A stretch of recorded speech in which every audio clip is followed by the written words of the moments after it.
This is the Judiciary Non-Civil Committee. We're here to consider several bills and to discuss several bills, as we will tomorrow and next week. Let me just give committee members, anyone else who might be interested, sort of the method behind the madness. I learned as first-year chair, half of this job is scheduling. That's a lesson you learn the hard way. My sense is there are some bills that authors wanted them to be considered, needed to be considered over the past session. We didn't get to them for one or more reasons. The strategy here, for lack of a better term, is to consider those bills now. Of course, we cannot take formal votes on those bills during the interim. What we can do is flesh out the issues that might surround these particular bills now in preparation for potential action in January, early in the 2010 session.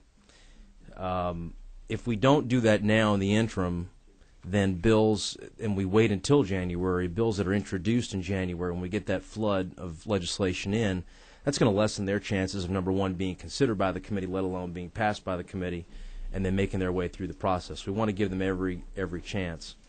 The second reason is the fact that we have some larger issues that are resting comfortably in Mrs. Hardin's desk right now that need to be addressed, but they really ought not be addressed, in my judgment and the judgment, more importantly, of members of the leadership of the House.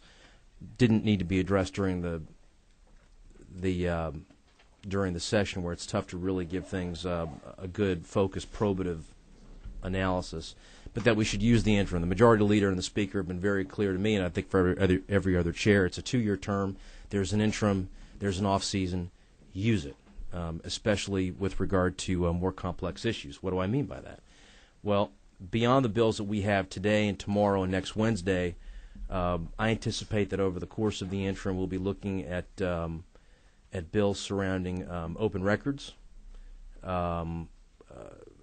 comprehensive gun legislation, which will address 3 bills that we have pending right now, with the likelihood of Mr. Bearden's House Bill 615 being the vehicle for that potential change. It also contemplates the inclusion of Representative Mills's bill, which we did hear this past session, Representative Austin's bill, and Representative Horn's bill. In addition to those bills, I don't know if I'd say open records. Mr. Bryant has a bill on cockfighting that he has requested. The gun reform legislation, which is not to leave out a comprehensive sex offender reform that is necessary, that we did briefly look at with regard to Senator Harp's bill. I anticipate that we will look at that issue very closely in the interim. My sense is that Representative Ralston's House Bill 651 will be the vehicle for the House on that. And also, Mr. Bearden also has a bill that will be getting a hearing later on in the interim, having to do with the death penalty and jury verdicts surrounding the death penalty. So that's a pretty heavy load, and that's not the kind of thing that you do really in a quick fashion during the session. We're going to use the interim to do that, with the thinking being that we'll come back in January, and whereas January is usually a pretty light month with regard to legislation moving, I anticipate that these bills beginning today, all through the list that I said that we've just talked about, that I just talked about, would be hopefully ripe for a substitute for the committee to consider in an up or down the first couple weeks in January. I don't see any reason to hold off on that if authors have a legislation, especially on the big ticket items like firearms, like sex offender, like open records, and other bills that we'll be considering this week and next week. I see no reason to just let those sit and let the clock tick. That's not fair to those authors, and it's not fair to the authors of the bills who will be introducing legislation in January in the hope of getting it through next session. So again, half of it's administrative, but I want you to know what the thinking is behind it, and hopefully it makes some sense. And again, we'll just have to see if it works or not. With that, let me. So I would invite members on legislation today and next week and all through the interim. I think we need to consider these bills as if we were going to take a vote on them, so that when we see them again in January, and we'll see a good number of them, I believe, in January, it's not new. And so I want to personally thank you for taking the time. I realize we all have other lives beyond our public lives, so thank you for taking the time. My sense is that it will make things go smoother in January and all through next session. So I really want us to flesh these out and to act as if we were going to go ahead and take a vote, even though obviously officially we cannot. So I hope that's clear. Any questions on that, just on the administrative side? Okay, thank you. Let me ask Representative Maddox to come forward, and I know we've got his bill, House Bill 522, is that right? Okay, great. And appreciate your making the trip today, and look forward to hearing about it, and certainly the testimony of the peace officers who are here to in support of it. I think I met with Mr. Rotundo during the session. Look forward. I assume he's testifying today, or somebody will on that. Great. Okay, that sounds good. Thank you, Mr. Chairman, members of the committee. I'm pleased to bring to you today House Bill 522 for your consideration, which would be an amendment to Title 35. Specifically Chapter 8 with regard to employment or investigation of candidates and applicants, for law enforcement jobs, specifically with regard to an investigation of applicant's good moral character, which Title 35 currently requires. I'll go through the bill technically on the first page, line 23. There's a couple of just grammatical changes that were made. The insertion of the word "the" on line 23, page 2, with regard to the requirement that an individual possess good moral character as determined by an investigation under procedure established by the Post Council, with the assertion of the terms "and fully cooperate during the course of such investigation."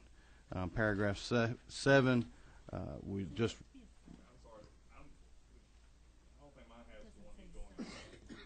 The LC 351544. One on top, all right. It is. I'm sorry. The one that you had, we went back through and reorganized. LC, Representative Maddox is working off of LC 351544. I apologize, Mr. Chairman. Sir.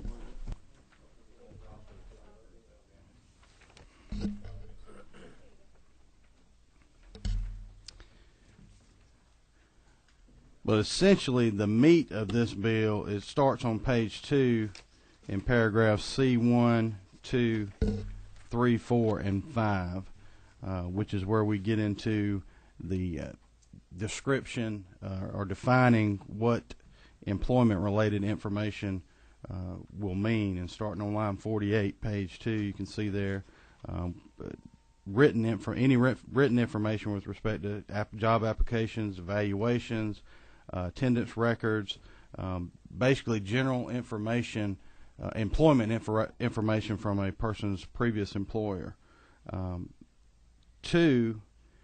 Paragraph 2, C2, would be where when an investigation is being conducted for purposes of hiring or certifying an applicant or a candidate, then a former employer shall disclose the employment-related information to the investigating law enforcement agency, and the impetus behind this is try to get more full disclosure with regard to a individual's background with their employment.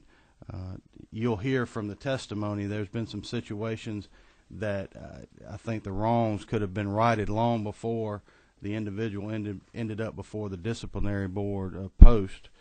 If we'd had some type of legislation like this enforced, what you typically have is employers who, when an individual has left and maybe not on very good terms, that when they go to another agency to apply for a job, that agency conducting an employment investigation contacts the prior employer and asks about their work history, and they basically get the generic, well, they were hired this date, they were terminated this date, and that's kind of it. So they don't really have, if there was a problem there, generally the prior employer is kind of tight-lipped about it for fear of, litigation if they disclose certain information about the individual. Now here they would be required to do it, but we try to build in some things that kind of gets everybody comfortable with what we're doing. The disclosure would have to be, there'd have to be a written request made to the prior employer from the investigating agency, and it would have to be accompanied by a copy of a signed, notarized statement from the applicant or the peace officer or the candidate releasing and holding harmless the employer from liability for disclosing the information to the investigating agency. Paragraph 3 says that once those requirements have been met and an investigating agency receives employment information, then if there's ever an official investigation being done by post or another body or council, that they would have the authority to send that information in for purposes of an official investigation. Paragraph 4 is kind of trying to line it up with some of the open record requests, and that the agency who's compelled to provide this information can charge a cost there, and you can see it shall not exceed $25 or 25 cents per page, whichever is greater. And the 5th paragraph is basically the immunity clause for the employer or law enforcement agency shall not be subject to any civil liability for any cause of action by virtue of disclosing this information in good faith and without malice, and that malice and bad faith shall be demonstrated by clear and convincing evidence. Sets up the standard there. So trying to provide some immunity for the prior employer who's going to be providing this information.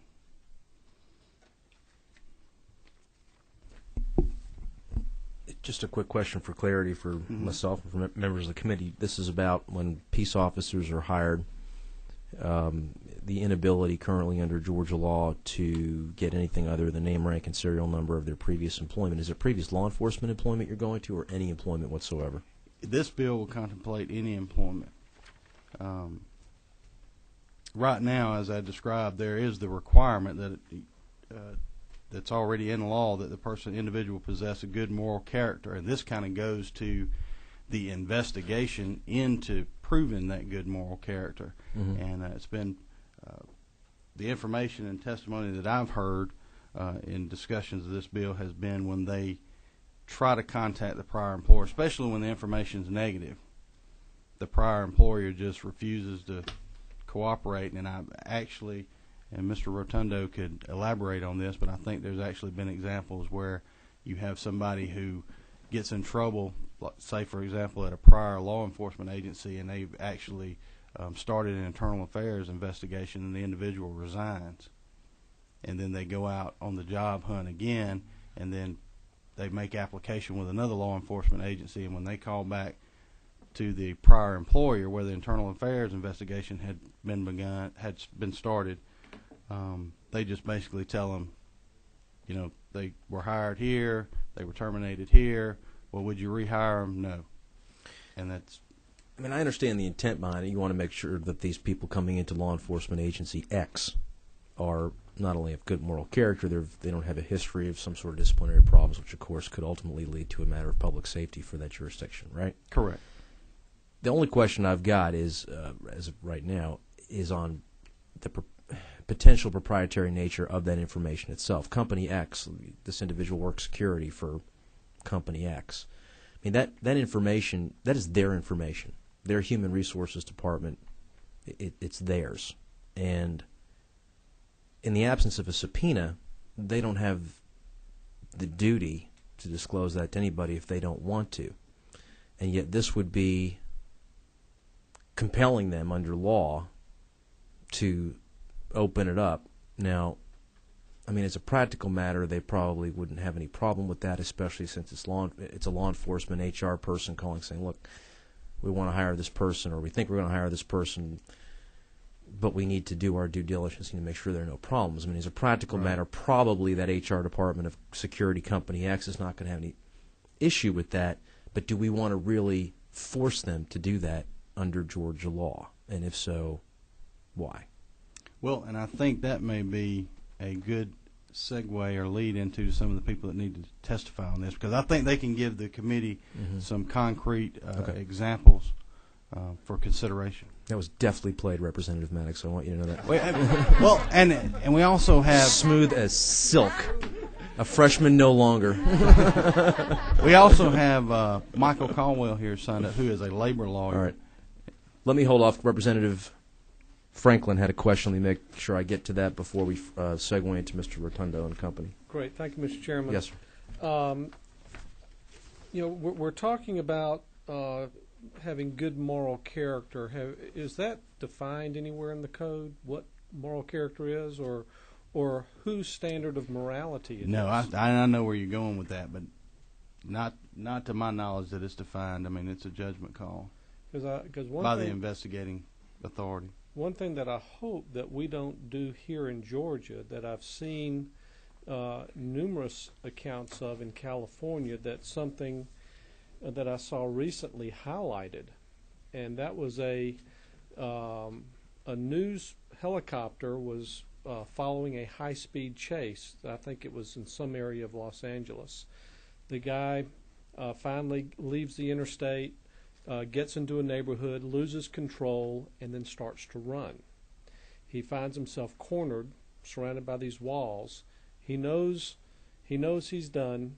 He lies face down, spread-eagled on the ground, pretty submissive, I'd say. Mm-hmm. The first law enforcement officer on the scene comes and treats his head like a football, kicking the game-winning field goal. And hopefully what you're trying to do is to stop that type of pathologic behavior, and that we don't have that type of criminal in our law enforcement system here in Georgia. Is that your intent?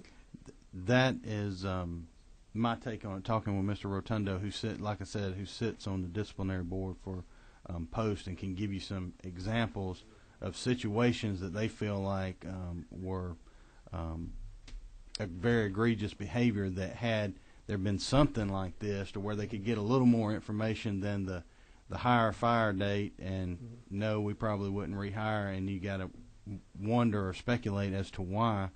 If they'd had something like this where they could get more information to create an accurate picture, of the applicant, then possibly some of those situations could have been avoided. And one other question, I noticed on the substitute, I did not see in the original bill, you've got there on lines 74 and 75, nothing contained in this subsection shall be construed so as to affect or limit rights or remedies provided by federal law. Could you give us some examples of what those might be? I would call on Mr. Caldwell. I think that he would probably be able to. Because I'm just kind of wondering where, if this deals with employment law, where in Article 1, Section 8 of the United States Constitution did the state of Georgia and any of the other states authorize the federal government to get involved in employment law? You're an attorney. Could you answer that? No, I know exactly where you're going with it. No. Ms. Abdul Salam. Mr. Chairman, Representative Maddox, veering a little bit from the line of discussion, I just had a question in terms of whether or not, like so many employers now are doing, credit will be a factor, and will that be determined to be good moral character if your credit is blotchy or shady, or and also what happens if there are allegations in an officer's file, but he's later or she is later vindicated of that, but that has not made it to the file yet. Is there some harm that may be occurring unintentionally? Well, I would hope the investigating agency would try to take that into account. If they were getting information from what is essentially an incomplete file, then hopefully they would do what was necessary or work with the agency to either postpone a decision on the candidate until that file is completed. Also, there's likely to be several employers that they're going to be looking at. So, we had this discussion as well. If you've got, I recognize the fact that, I've worked for some people before who, we just didn't get along, And I know you find that you're shocked by that, but trying to recognize the fact that some people get, they leave a job and it's nothing to do with them other than a personality conflict, and a review. They may not get the very best of review when they leave, but hopefully they would take into account they're going to be sending out requests from several employers and would look at the totality of the results that they get. So there's nothing that will say that a file may not be completed. Sometimes these investigations may take a couple of years before the truth comes out or before the vindication. There's nothing that says the potential employer Right. has to base their decision on this information. Correct. Okay, thank you. Mr. Knox.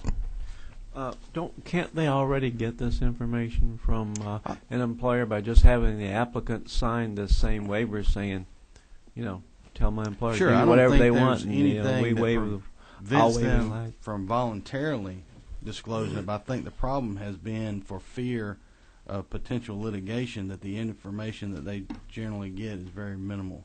No, I mean if the applicant signs a waiver saying, I won't, I'm not going to hold you liable for anything they disclose to you. I'm just giving you permission to get whatever information they've got, and I want them to release it, and I'm not going to hold them liable.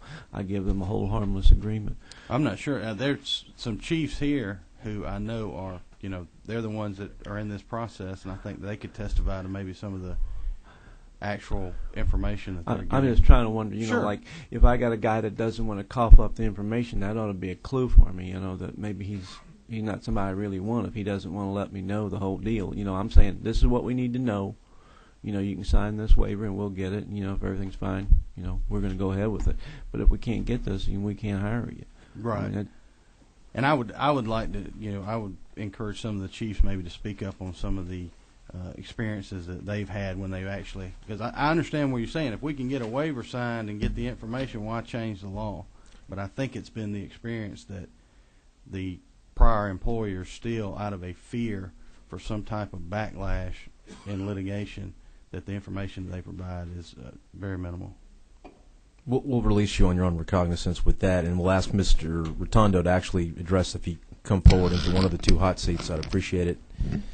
And it really specifically answered that question to the best of your ability, and that is, can we not go ahead and or can local law enforcement, any law enforcement, go ahead and get that information, or on its own with a, well, actually, it's not going to be a waiver, because that goes back to I hear what you're saying, Chairman Knox, but in fact, it's not the applicant's personal information, it's the information from the previous employer, and so therefore the applicant's not in a position.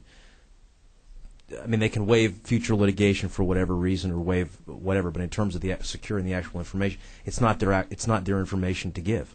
It's the previous employers from a ownership/proprietary nature of it. Is that? That is correct. So allow me to answer that, and Yeah. then I'll just start in a different direction. Representative Knox, I use this as an example. My son worked at Lowe's for a while, and I made sure that I told my son when he was working for Lowe's that he make sure he had a good work history, did things correctly, like any good parent would. And he said, well, I'll do that, Dad, anyhow. He said, and I referred to him as, you would like to use Lowe's as a reference. He said, I would do that anyhow. He said, however, Lowe's policy very clearly when another company calls to make inquiries is to state that I was hired on this date, I left on this date. They don't release anything else. And that, regretfully, is the norm for most companies for fear of litigation. So hopefully that'll help address some of your concerns that they just don't voluntarily come forward with this. Their own policy prohibits them from doing that, particularly in the larger companies, UPS, FedEx, Lowe's, Home Depot, a lot of the other employers. And once again, it's the fear of litigation. But as per my experience... Well, let's get back to that for a second. Okay, yes, sir. The fear of litigation. Spell out for us exactly what's the nature of that fear. I mean, if there was some sort of incident that occurred, that information, I work for Allstate, that information is Allstate's company information, which they can do with whatever they want to do. So I mean, assuming they're in compliance with the law and so forth and so on. So let me spell out a kinda case, sort of an example of what the nature of the fear is, and then I'm going to go ahead and ask you to follow up, and if we get on a little bit longer, I'll go ahead and reiterate it, and that is, as a practical, again, going back to as a practical matter, I mean, when law enforcement, they're not going to get this information, just go ahead and pass on the applicant. Well, they don't. They don't pass on the applicant. Regretfully, and I could go into several different areas on this that Representative Let's get Maddox into the mentioned. litigation first, and then let's get into the practicalities of. It's certainly the fear of litigation, whether it's real or imagined. It's a fear of litigation from these larger companies. Well, but respectfully, the DA can indict a ham sandwich in 10 minutes if he or she wants to. Anybody can sue anybody for anything. Well, what happens if you don't have that information? So let me give you an example of information. Referring to Representative Franklin's statement before, if you talk about somebody who perhaps had violence in the background when they worked at UPS, they got in a couple of fights. Well, you would like that information when you're doing a background investigation. UPS's policy says we don't release it, but law enforcement, and because of its critical nature, would not really be fond to hire somebody who's got the propensity for violence, because what past conduct is a predictor of future conduct. And hopefully that makes you understand that we got fighting. I looked at employee thefts where sometimes they say you're no longer needed here, time for you to leave. I talk about sexual harassment. And I look at this from the perspective of my 13 years as an advisory board member of Post Council, where essentially they revoke 600 to 800 law enforcement people in this state. That's revocations. It's not suspensions or anything else every year for conduct of this nature. You know, excessive use of force, thefts, domestic violence thefts, sexual harassments, and the litany goes on and on. So I don't know what the reason really is for the fear of those companies, but their policy is no. Now, to strengthen this bill a little bit on this substitute, you will see that we took out the ambiguous language, which basically stated that you could get verbal as well as written. What this bill basically says is it has to be written documentation of the event that occurred. And going back to one person, I forgot who asked that question, so excuse me, but it really had to do with following up on the investigations. The law enforcement agency could determine that there was, let's say Home Depot releases it, there has been violence in the person's history. They could look at it, evaluate it, and make the decision whether that was a justifiable sort of fight situation or not, and still make the decision whether to hire or not. But to be absent of that information is unjust for that law enforcement agency. It puts them in a position of hiring somebody who basically could have that propensity for violence or thefts or the other litany of cases that I talked about. Up until recently, I think it was probably 2, if not 3 years ago, law enforcement, and still to this day, pretty much refuses to release the files, and they're subject to open records. So what they often say is, well, you could come on down here and you could review the person's file. But the problem is that they just don't want to release that information. They don't want to say something to another chief. They say, Chief, how was this person as an employee? Well, they were okay, because they don't want to get themselves jammed up. Maybe they liked the person, but the person did something wrong. This would allow to go in and say, Chief, we want these documents very clearly. A court case has helped that when it came to law enforcement. Councilor Caldwell could articulate the name of that court case, but it happened to do with 2 communities right here. One community allowed an officer to leave. He said goodbye because he was doing some improprieties with weapons, improper handling of weapons. That wasn't indicated. There was no request made from the receiving agency. They hired that law enforcement person who allowed that gun to be used. A child got a hold of the gun and shot and killed another child. So it was law enforcement to law enforcement, and now there's some sort of background case that says law enforcement at least has to release it. But clearly there's nothing that forces or encumbers, so to speak, private companies to do this. It's something that's kind of makes sense. I want to cut down on this 600 and 800 law enforcement people having their certifications revoked over the years. It's a mockery to the system. I don't want to see brutality cases. Once again, prior conduct is indicative of future conduct, and I'm firm in my belief in that. However, I have to say that our own affiliation, law enforcement affiliation, is somewhat responsible when many of the agencies do not do a full background test, full background check and a full test. This information for this bill came from the Columbus Police Department, who said to me, we're running into a real problem. We have to hire a lot of people. They had to hire last year 100 people because they received a huge amount of money in a package. It was a tax package. And to hire 100 officers, they couldn't get the background information that they needed to pass judgment on some of these officers. So we might have overlooked some, or we might have hired some that are bad. And with that, sir, unless you have any questions for me, there was a request. Let me, Mr. Bearden's got a question. We'll Yes. see how that's most appropriately directed. I don't have a problem with the police department mandating this information be given. As a matter of fact, I think it'd be very useful for the hiring if one officer leaves one department to the next.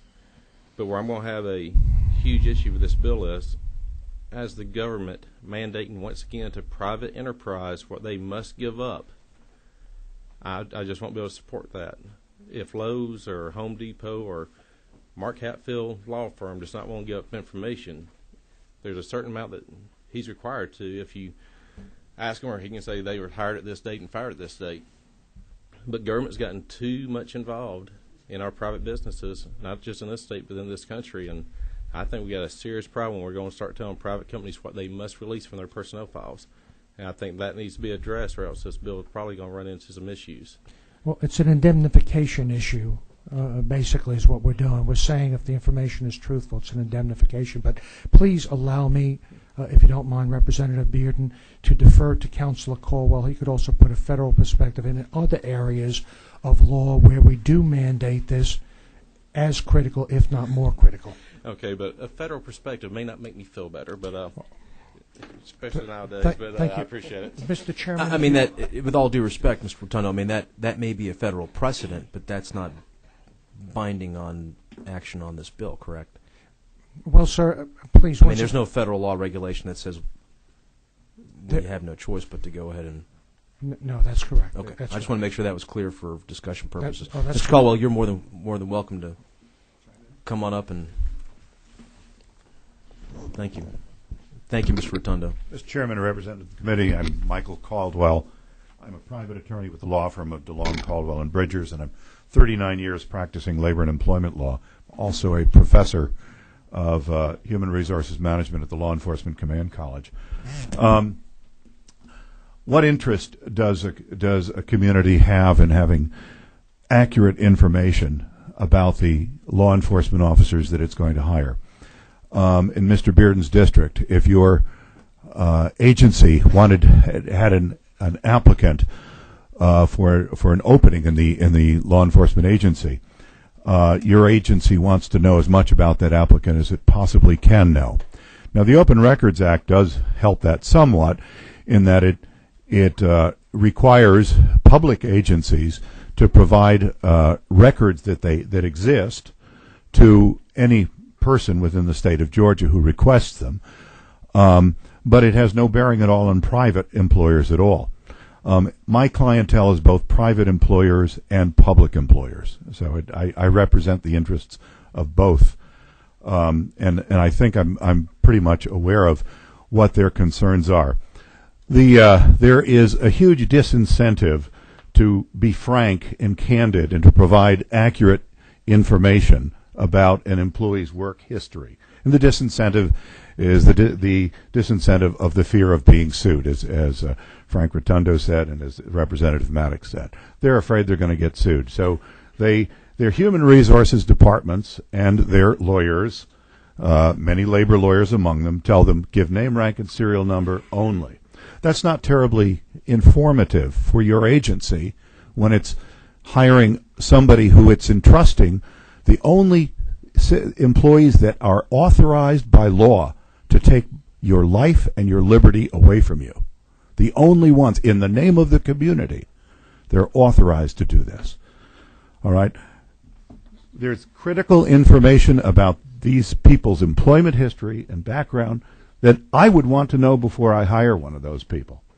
The community has an interest in this that may override the individual right of the employer simply to resist giving that information.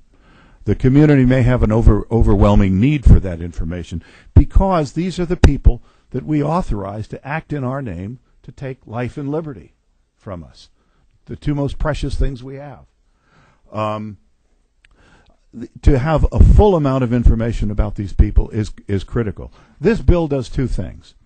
Number one, it gives those HR departments in private employers and in public employers, it gives them cover. It gives them an incentive to provide the information. It's not optional anymore. Now they have to provide it. And number two, it protects them from liability. Protects them from liability for providing that information. By expanding the common law privilege that employers have. It expands the common law privilege and it actually codifies it. When an employer provides information to a prospective employer about a former employee, ordinarily there's a privilege that attaches to that act, and the employer providing the information cannot be made liable for providing that information unless they are able to show that the information was provided with malice. This bill codifies that. It says that they have to show malice, and they have to show it by clear and convincing evidence, which is a much higher standard. So number one, it requires them to provide this information, which is absolutely critical in making the choices of law enforcement officers that we have to make. And two, it protects them from liability for providing that information. And three, it actually pays them for their time, at least a little bit, in the 25 cents a page.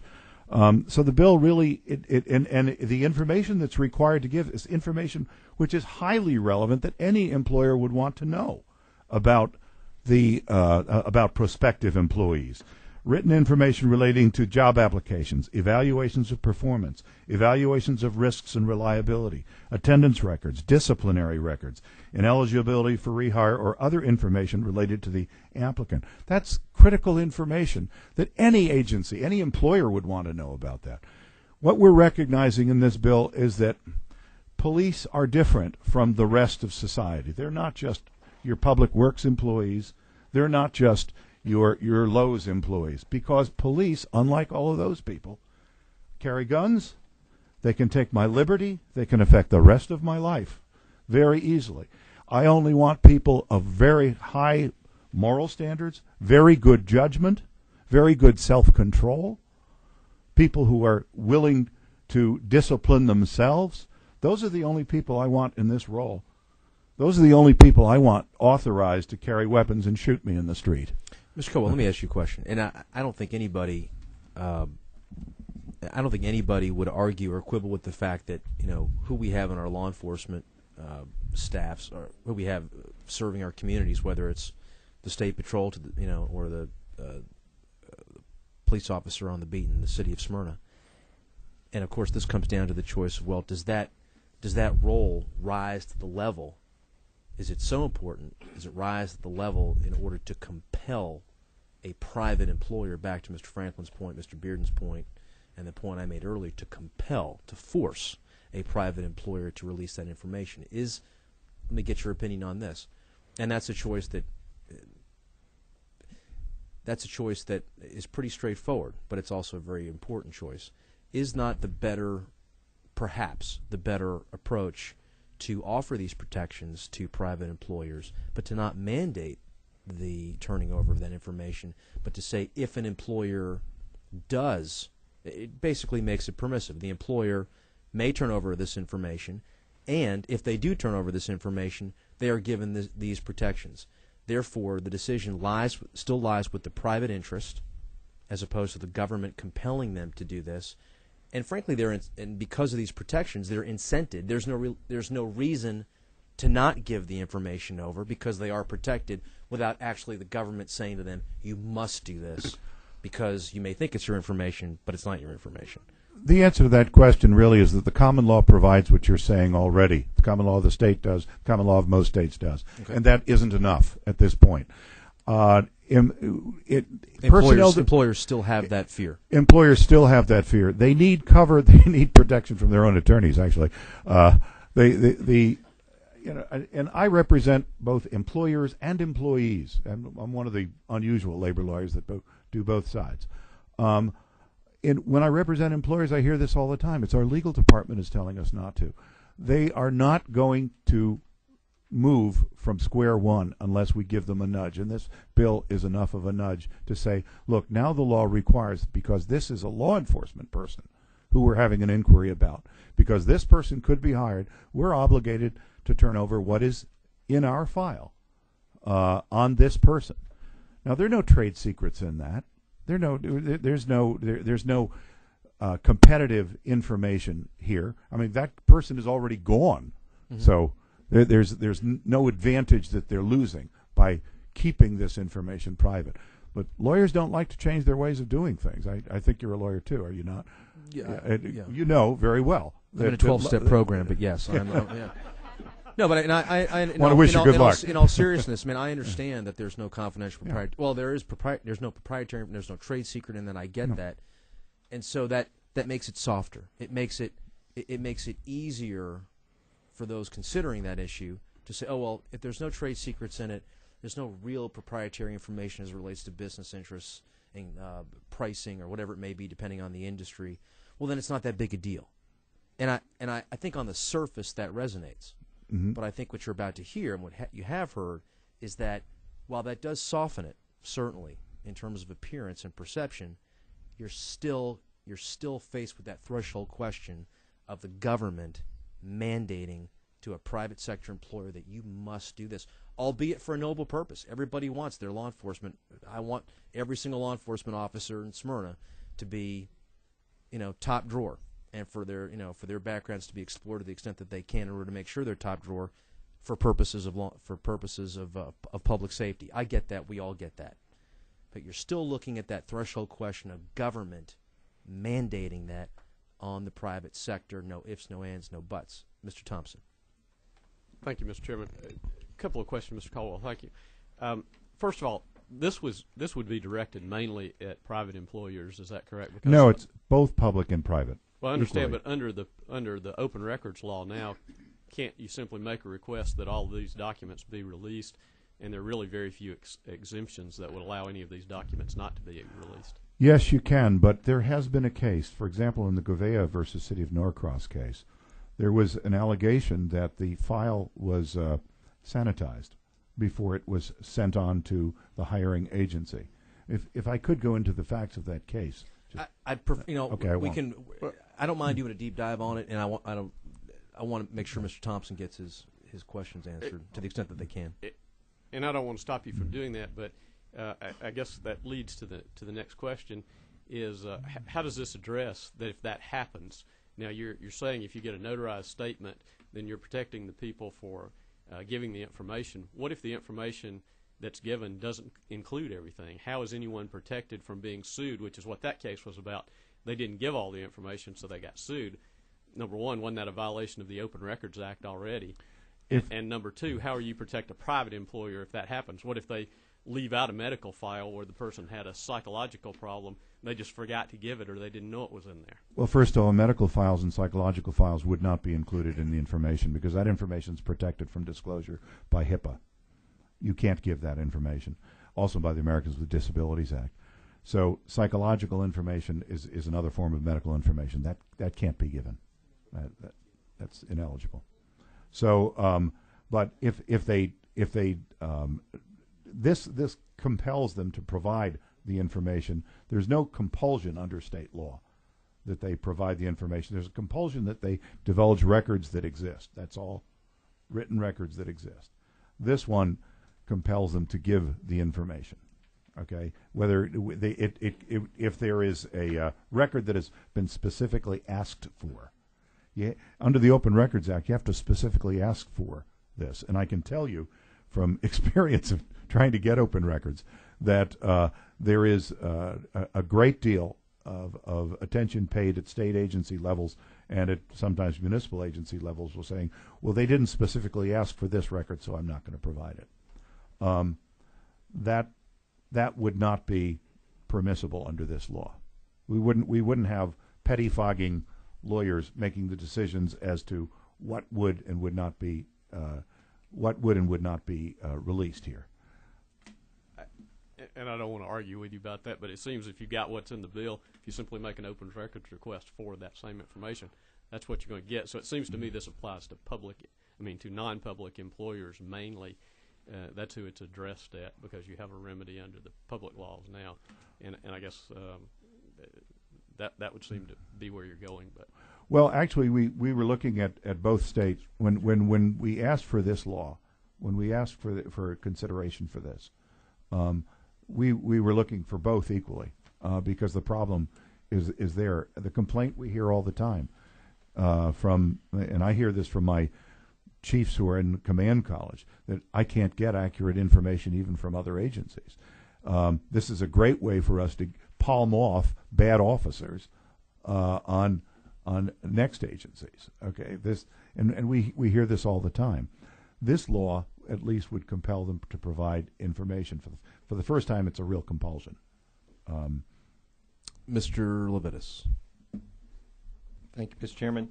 I guess I have a couple of questions. The first is, if this is good for investigating law enforcement officers, no one, I think, would question the need to have a good vetting process for them. Why wouldn't we just make this applicable generally to employers? You've described the common law situation, but why isn't this a good idea as a matter of public policy to protect employers from providing truthful information, not having to worry as much about getting sued?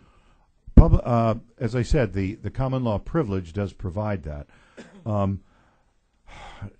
There is a great deal of resistance, especially on this committee, but a great deal of resistance to applying compulsions to private employers. We are. I'm sorry. Let me interrupt you for just a second, because maybe I didn't artfully phrase the question. I'm known for that. Thank you, Mr. Vice Chairman. Appreciate that. Amen. No, I'm saying if you forget the compulsion component for a second, and then you say anybody providing this information voluntarily is protected under this standard, whether it's for a law enforcement officer or any other potential employer. I am one of those. I am also, like Chairman Golick in that 12-step program, I'm a recovering attorney, and working for my business, when someone calls me, if they get me, they're not even likely to get eligible for rehire information for just that. And there's an argument there, isn't there, that we would be getting the best employees in the best positions if we provided this protection for all private employers and public employers for giving that information on a voluntary basis. Sure, you would. I mean, that would be great.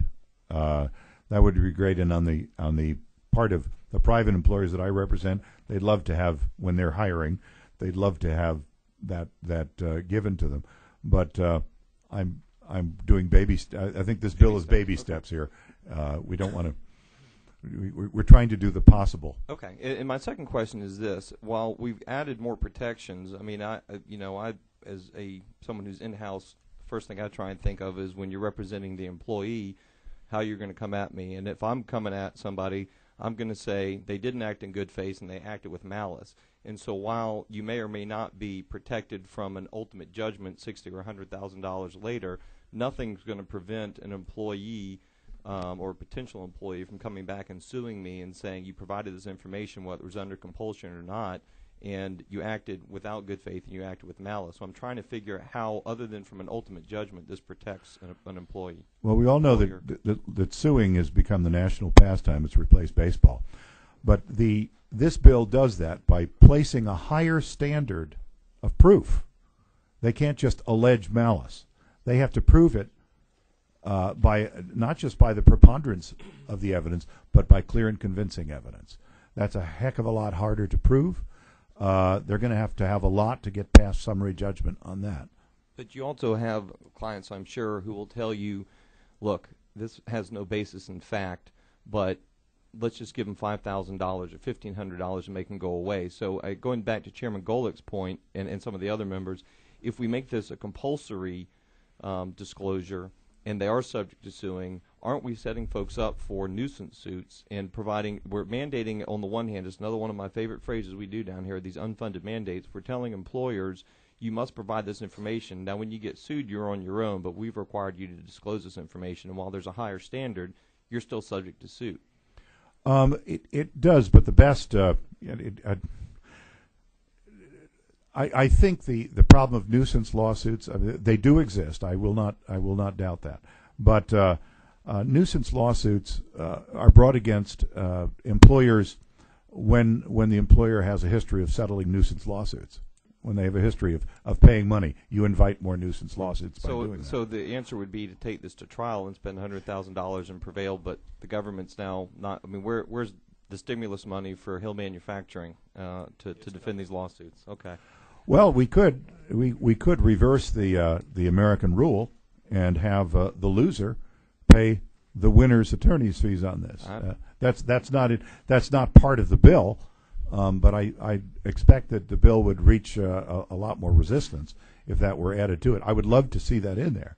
I don't know, for members on this committee, there may be certain folks on the other side of the ropes, but I don't know if it's appropriate to give an amen, Mr. Chairman, but I'd be happy to have a loser pays provision. That's how you get discouraging lawsuits. I think we're getting a little far afield. Yeah, we're trying to narrow this just for this. Mr. Collins. Thank you, Mr. Chairman. And this is a question on the federal level. From this perspective, is there equivalency on this, especially when it concerns, I think a corollary would be military. I have secret and top secret clearance. If I have to do that, I have to I basically fill out very simple papers that says you can go check. Now, I do know for a fact they do go to employers. They do ask more questions. They actually go to neighbors. They do other stuff. So is there a corollary on the federal level, or is it just because the federal government's asking for it, they give it more freely? Well, when the FBI agent comes to your house, knocks on the door, and asks you questions, you really feel compelled to answer them. Right. I think that's number one when you're talking about a military clearance. There is a corollary on the federal. But even with companies? Yes, there actually is for airline pilots and for, I guess, truck drivers. There is a similar law requiring that they give accurate employment information about people applying for jobs as airline pilots and as truck drivers. You don't even need that, though. You just get a subpoena from law enforcement, and boom, there you are. I mean, they can go ahead and issue it for whatever reason, for any investigative reason, I would think.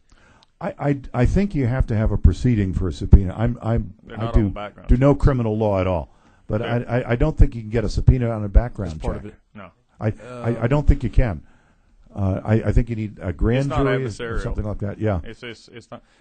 Okay. One final. Thank you. The release you got into discussion with Representative Thompson, could you also see this being expanded? I know it says in here, it says information prohibited from disclosure by federal law, but there are HIPAA releases.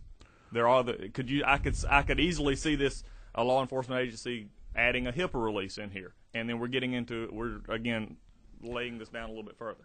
It's that information is not even allowed to be stored in a personnel file.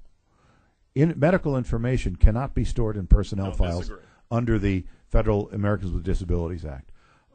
So that information wouldn't be disclosable, and I'm not sure that a HIPAA waiver would apply to this. I'm not sure that it would. Okay.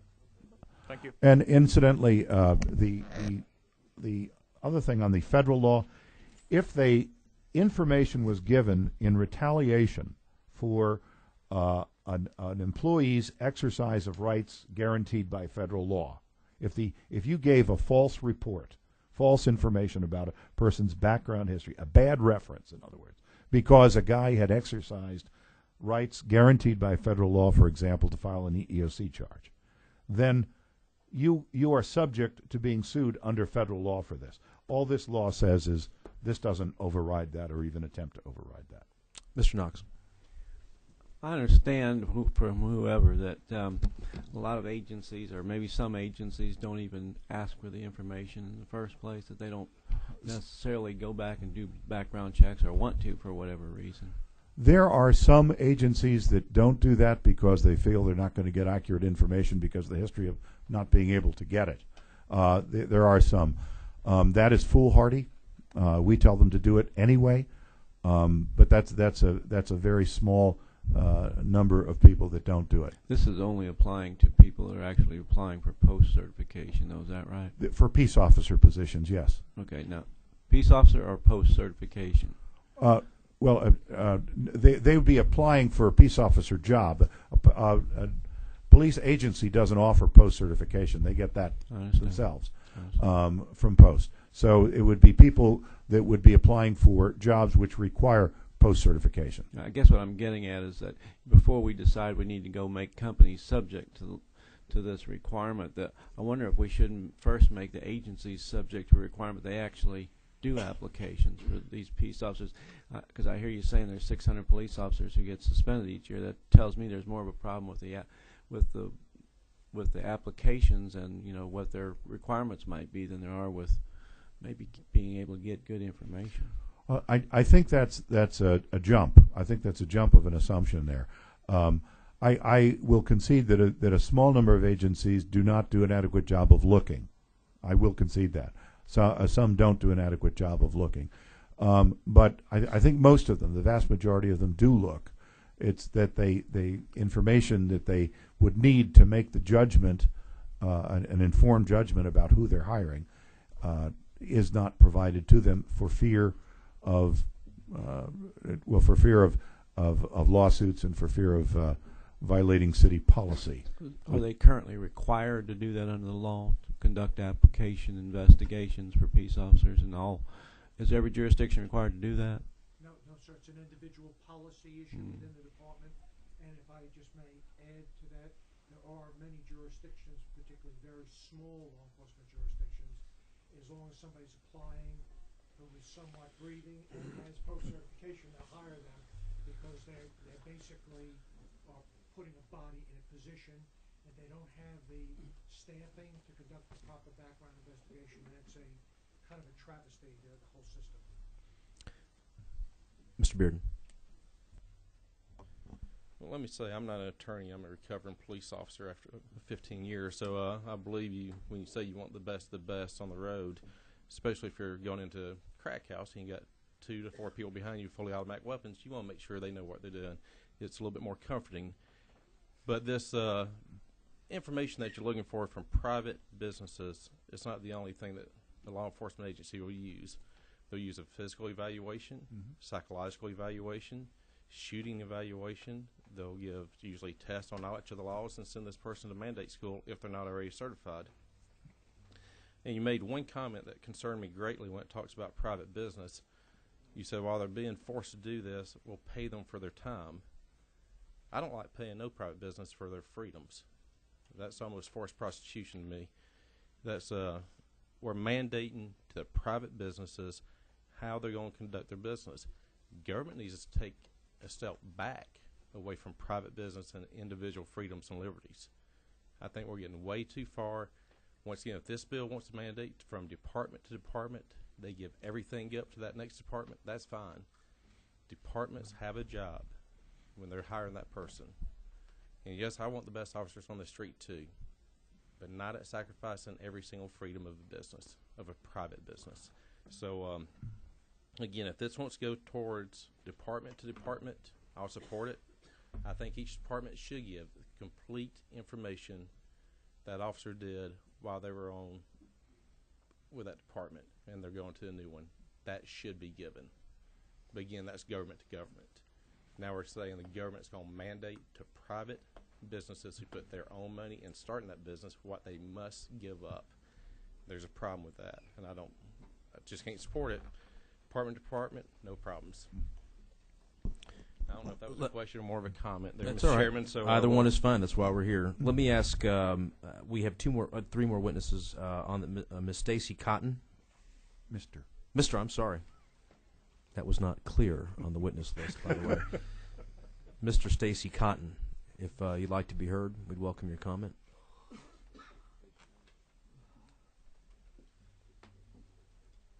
Stacy Cotton, Chief of Police for the City of Covington.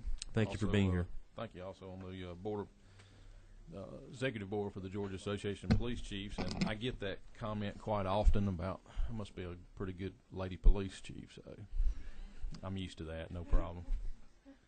So I just wanted to make a couple of comments and obviously field some questions. Heard some really good debate here today, but just you know, from a police executive standpoint, from trying to hire the best quality people that we can out here on the street, and being prior to being the police chief, in my lower ranks in my agency, doing the actual hiring process, the background checks for my agency, when you run up against a stone wall trying to find out information from both public and private sector, it's a challenge. And I think the one thing that we may be missing here is that, whereas obviously I'm not an attorney, and I'm not going to sit here and propose that I know the laws and who owns what, but you keep talking about the private industry owns their information, and we shouldn't be compelled to give it. The gentleman over here says, these people are signing a waiver to give us this information. Well, at what point is it their information to be retrieved also, the employee? It's not. Well, but that's my point, is that they're coming forward and saying on their best faith that I want to sit here and get a job with XYZ Police Department, but yet nobody can confirm or deny whatever it is that they're saying. And I think the lady represented over here brought a good comment. What if there's issues out there that could be brought to a truthful end by bringing this information forward? Perfect example, I have a case right now where I had a female police officer work for me for about 4 years, did a fine job, got married, decided to go live in a couple of counties away. Somewhere in the course of her life, she decided to get back into law enforcement, and it just didn't seem to work out with that agency. Worked there for a couple of years, but she ended up resigning. Then she went into the private sector working for Home Depot. Go back, and we went to the first agency, said, let us look and this was just last week. My detective went and said, let me look at your into her personnel file. Said, well, we'll just let you look at it. We can't really comment on it. So the only thing he gets is documents. He didn't get a chance to talk to real people who can tell us really what went on in that. Goes to Home Depot. Can't tell you anything but when we hired him, when we fired him. Officer says, well, can you tell me, did she do anything wrong? He was like, well, off the record, no, she didn't do anything wrong. She got laid off because of the economy. Okay? You have to kind of go around the back door to get all this stuff, and it just doesn't make any sense why we're trying to do that when in actuality we could have championed who this person was and what she was doing. If it had not been for the fact that I know her because she worked in my agency, she would probably be excluded from this job, and it may not be rightfully so. So I think that one of the things that this bill actually introduces is the opportunity. Not only we're talking mainly obviously about the bad apples that we're trying to exclude, but how many other people have we excluded in the past from the job just because we couldn't get factual information about the employee that we're trying to hire, because everybody puts up a stone wall and says, well, I can't give you anything for fear of being sued. Well, Chief, let me just say, I think we'd all agree that the ultimate goal of the bill is laudable, and you want to make sure that you've got good apples, in as part of your law enforcement team, whether in your city or in my city or the cities represented by the people at this table from both sides of the aisle. The question is the process of getting that information as prescribed in the bill, does that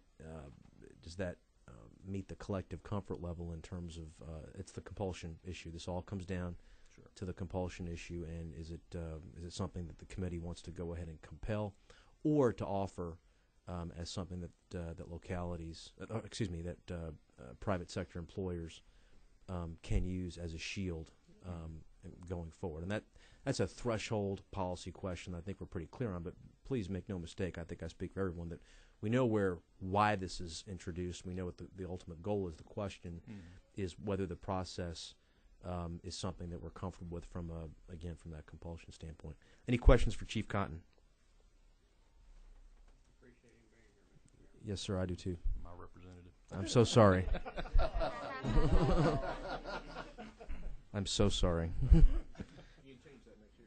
There you go. Let me ask Dwayne. Pursuant to the rules of the House, we're not in a position to pass or take any official action on legislation. No, we can go to the retirement committee and do that, and that's a thrill. Chief, thank you. Could I make one I'm sorry. Yes. One last comment. I think Certainly. Councilor Caldwell made an excellent point, but I'd also like to reemphasize, and I understand the issue of compulsion. I understand, staying out of private sector business is extremely important. I'd stand right alongside of you and say the same thing. But obviously, there are times when we do need to compel, when government does need to compel to get to the truth of the information that needs to be done. And I think in this instance, I would always want to remind everybody that, of over 300 million people living in this country, only about 800,000 are police officers. to police the other 300 million. It's a noble job. It's a job that has to be done.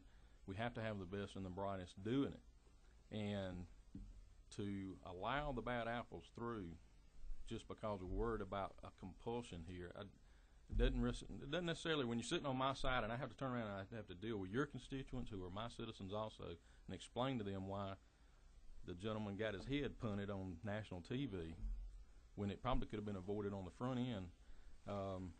Again, I'm all for government backing off. I say that all the time, you know, like most folks do. We're too intrusive in a lot of places, but in some places we're not intrusive enough, I guess. We need to compel people to give us information and give us the best people out here that can suspend the Constitution. And hear what I'm saying: suspend the federal Constitution and the state Constitution on the side of the road at 2 o'clock in the morning is a responsibility that nobody else in this room has other than the sworn peace officers sitting here today. I don't know of any other better cause than to try to get to the best people we can get. I think you framed the issue well, and it's the classic: do the ends justify the means? Well, that's a threshold policy question the committee's going to have its opportunity to express itself on. We appreciate your coming here today. Yes, sir. Thank you. Let me ask: is it Chief Dwayne Orrick?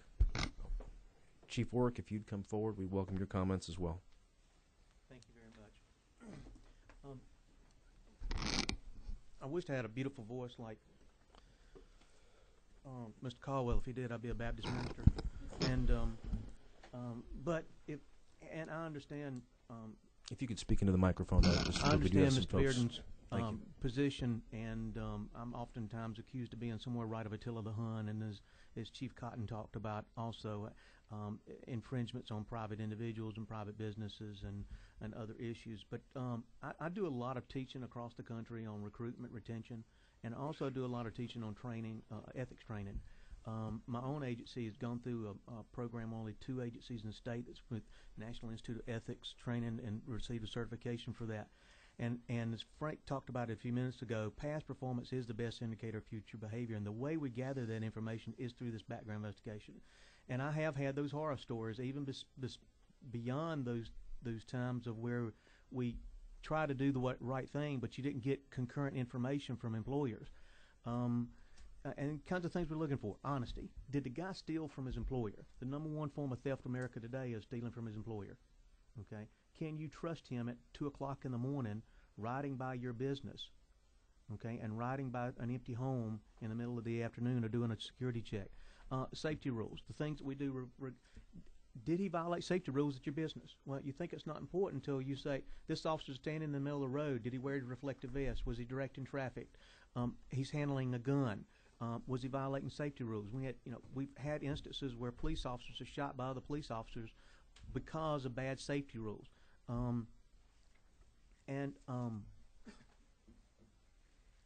Conflict resolution skills. We did run into a situation a couple of years ago, and because we went in the back door and were able to get the information through the back door, the employer said, don't hire this young lady. She's being transferred today to another store because she can't get along with employees, and if she doesn't have something wrong with employees, she's got something wrong with a customer. So they transferred to another store. Well, she got hired by another agency, and within 6 months they ended up having to terminate her because she had problems with some inmates and working in the detention facility. And work ethic. Did they show up on time? Well, in a smaller agency, which makes up 85% of the agencies, if somebody doesn't show up on time, that means somebody can't go home because the officers are running so short. Did they call in sick? Which is a huge expense to both state and local governments when people call in sick, because you're not paying the person time off, but you're having to pay somebody time and a half to come cover those costs too. But you could have picked up on these things, but the people have the pattern of doing these kind of behaviors ahead of time. And something I've said oftentimes around is crime and law enforcement is an issue of economic and community development. And I ask myself, because I've been watching the Atlanta Police Department, and it's not right for me to sit and criticize them, but what they're happening in the media, how many of you have moved your businesses into downtown Atlanta versus moved into the suburbs? Okay? And the same thing affects my community, and each one of your communities too. And the quality of your officers that you have there, or the poor quality of officers you have because they weren't able to get the information or didn't go through the back door. We do have 600 to 700 officers. Last year I was on post council, and in 1 quarter we had the second highest number of officers brought before post council in the history of the post council. And the problem is going to get worse because we're in economic slump right now. But next year, when this thing turns around, if it does turn around next year, you're going to see police officers leaving departments because they leave because they can. And when they do, we're going to be filling places. And agencies are going to be going out here trying to find officers as quickly as they can. Now, I agree with what you're saying. Some small agencies don't do the background investigations like they should. Now, again, I think they should be compelled to do it too. Okay, you are compelled to do a background investigation when you hire the person to send him to the academy, but oftentimes they go and run a criminal history check on him and a driver's history check. But if you don't have fingerprints in the system because they got smudged for some reason, there is no criminal history check because they don't put it in the computer.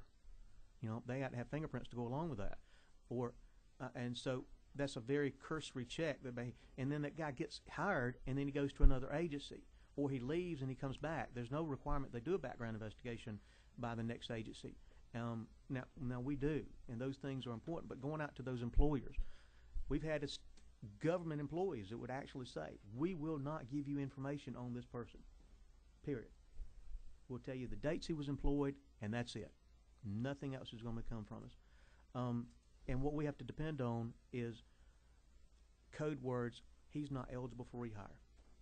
But you know, a devil in one department is an angel in another department, and an officer that may work well with the state patrol may not work well with the sheriff's department, the police department. It's not that he's a bad officer; it's just he doesn't fit with that organizational culture. And because he may have conflicts with that, then suddenly, as Chief Cotton brought up again, that officer's career may be cut short simply because an agency's not willing to say this is the why he left our department.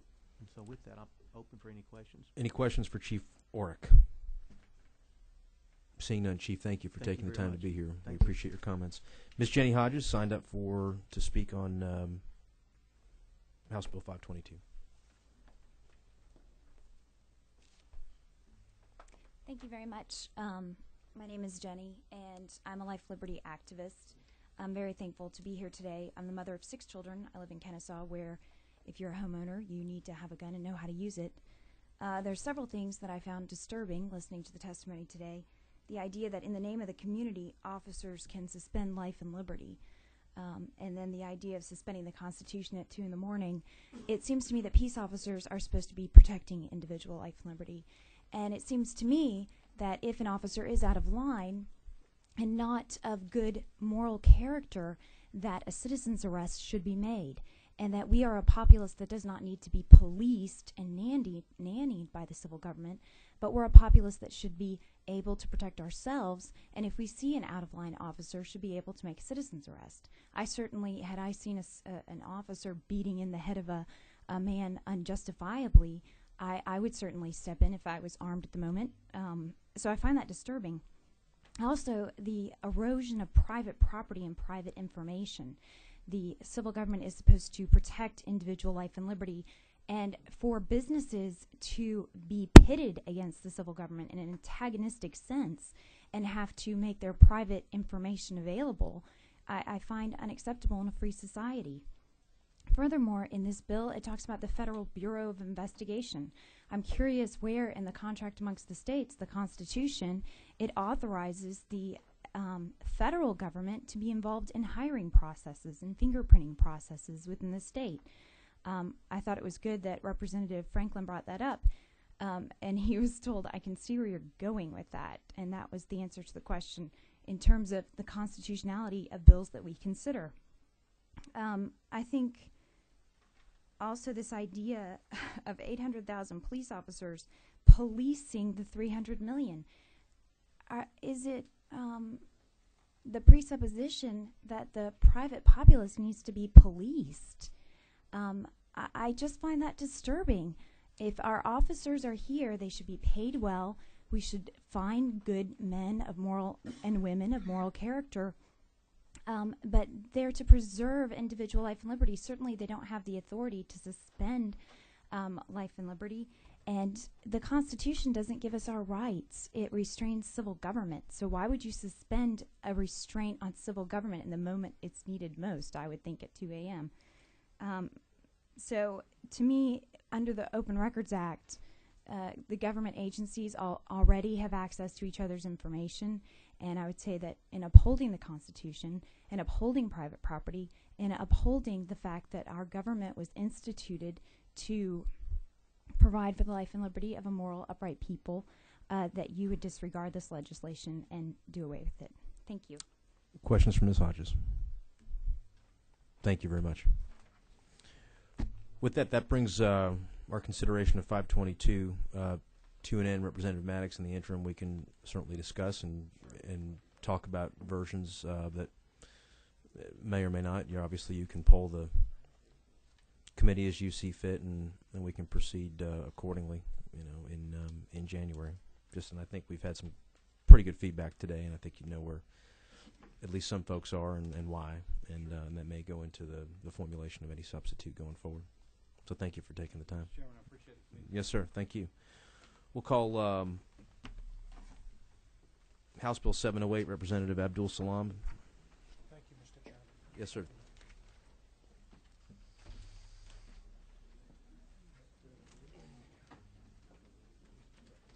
Does anybody want to take just a 3-minute break? Let's take 3 minutes, a real 3 minutes, and we'll be right back.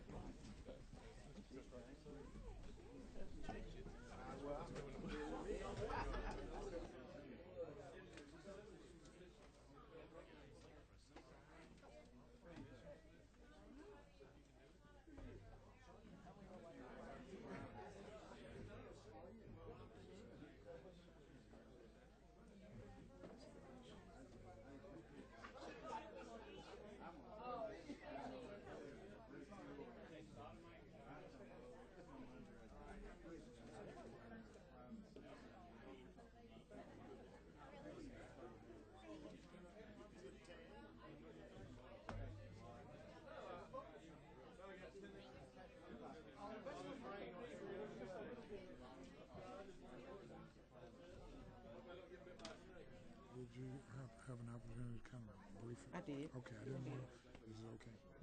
The last thing about the outrageous I for the thought committee, yeah. I'm gonna leave that one Yeah, out. I'll leave that out. Don't antagonize Right, nobody. I know. I thought about that as I said it. I said, well, that's one line.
In that, in the office? She's on. Okay. Yeah.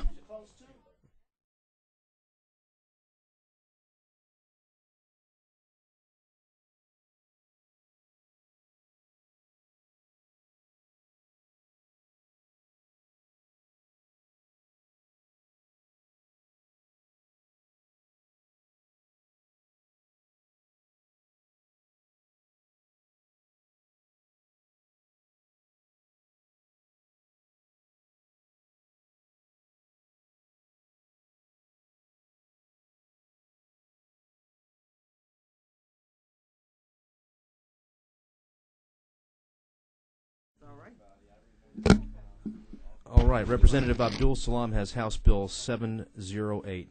Representative, the floor is yours. Thank you so much. I don't know whether to say good morning or good afternoon. We've been here for a little while. This should be fairly straightforward. There is a product on the market that several states have already banned, and what House Bill 708 seeks to do here in Georgia is to make sure that we are avoiding a potential for a problem. Excuse me. You know, there's a line that says what's in a name. Well, I came across something that was so shocking to me. Some of the students were talking about they were drinking cocaine. And I'm going, when do you drink cocaine? I mean, I've heard of snorting it and shooting it and, you know, no, they weren't talking about coke. They were literally talking about a product on the market called cut cocaine. It's being advertised as an energy drink, but the name of it is cocaine. Over in Jonesboro at one of the convenience stores, yes, if you want to slide it around.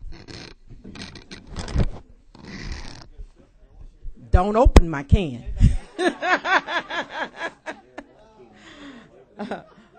I'm looking at the ingredients. Representative Maddox and I were walking over together, and I told him I'll be over in a minute. I've got to go pick up my can of cocaine.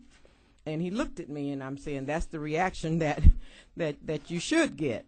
But this is a really popular product. Mr. Chairman, I don't really know the technological thing to do this, but there are some sites on the internet that if you want to really look at this and hear testimonials about this product, go to www.drinkcocaine.com. And it's advertised as the legal alternative. Now, there's no cocaine in the products, so let me say that. We're not claiming that there's cocaine in the products. What I'm concerned about and what the PTA and the parents are concerned about is that the kids can walk in any store and buy it. And they're literally saying, we're drinking cocaine. And I think that you can kind of see the leap that goes from there. I will point out that in 2007, the Federal Drug Administration, FDA, actually issued a cease and desist letter, and the company was asked to change their name. It's been an ongoing battle. This company is a company called Redux, and it's based out of Las Vegas. The manufacturer is from New Zealand, and some of the other names for it are the advertising, which mostly is done on MySpace, which is the hip new market, so you know they're targeting young people. It's called Speed in a Can, Liquid Cocaine, Cocaine Instant Rush. And if you notice the can as you're passing it around, the font on the can is actually made to look like powdered cocaine. So it looks like the letters are written in powdered cocaine. I was absolutely stunned when I went to the website, and there are these people on saying, man, this is the best high I ever had. You know, and to be able to say that, well, it's not an illegal substance. The Food and Drug Administration made it very clear that to market an illegal substance is illegal. So we want to make sure that here in Georgia, as in Connecticut, as in Oklahoma, Kentucky, and several other states, Mayor Bloomberg at the time in New York absolutely had it pulled off the shelves. And so there has been it's been sold as an underground kind of product. I had the opportunity to talk with Jim Tudor and the Retail Association, who absolutely supports this legislation, who said that you won't find this being sold in mainstream stores. in your real legitimate marketed stores, you won't find it. Where you find it is in some of the off-brand stores, the mom and pop stores, what they call the head shops, and this is where you find the product.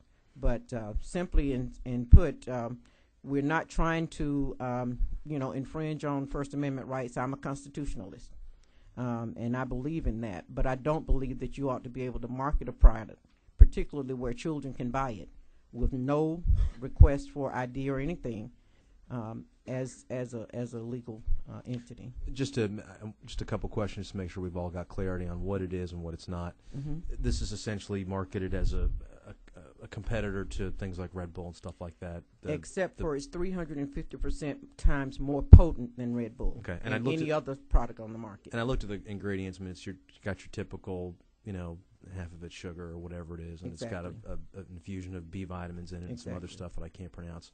But ultimately, it's one of these energy drinks. The FDA, and just to make sure that's clear for members and for viewers, we're also talking. My understanding, and if we could get a copy of that letter, yes, we can do that. Well, just at some point. Okay. The FDA has cited, and we'll take a look at it, but they are saying that the marketing of that product is a violation of federal law and or regulations. Is that correct? Because it's a controlled substance. Cocaine is cocaine is cocaine. So, but the marketing of a substance and calling it that, a controlled substance, which would otherwise be a violation of law, just the marketing of it, even as such, even though it's really not in Right. substance, is Is in a and of violation. itself a violation of federal law, regulation, or both. Right. Or what did they say there? Let me see if I can find it here for you. It also had some issues with the dietary supplements in the drink, too. Oh, okay. It's a 3-page letter, so let me find it again. Okay. The FDA has become aware of the proliferation of various dietary supplements products that are being manufactured, marketed, and distributed as alternatives to illicit street drugs. Street drug alternatives are not intended to supplement the diet.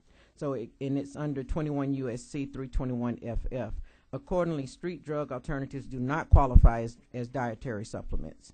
Street drug alternatives, and Right. so it's advertised as when a you legal go ahead alternative. and put something like that on the market, that is by definition under federal law a street drug alternative Right. as an over-the-counter product, and that's Never tried something that is otherwise prohibited under federal law. It is. Okay. It is.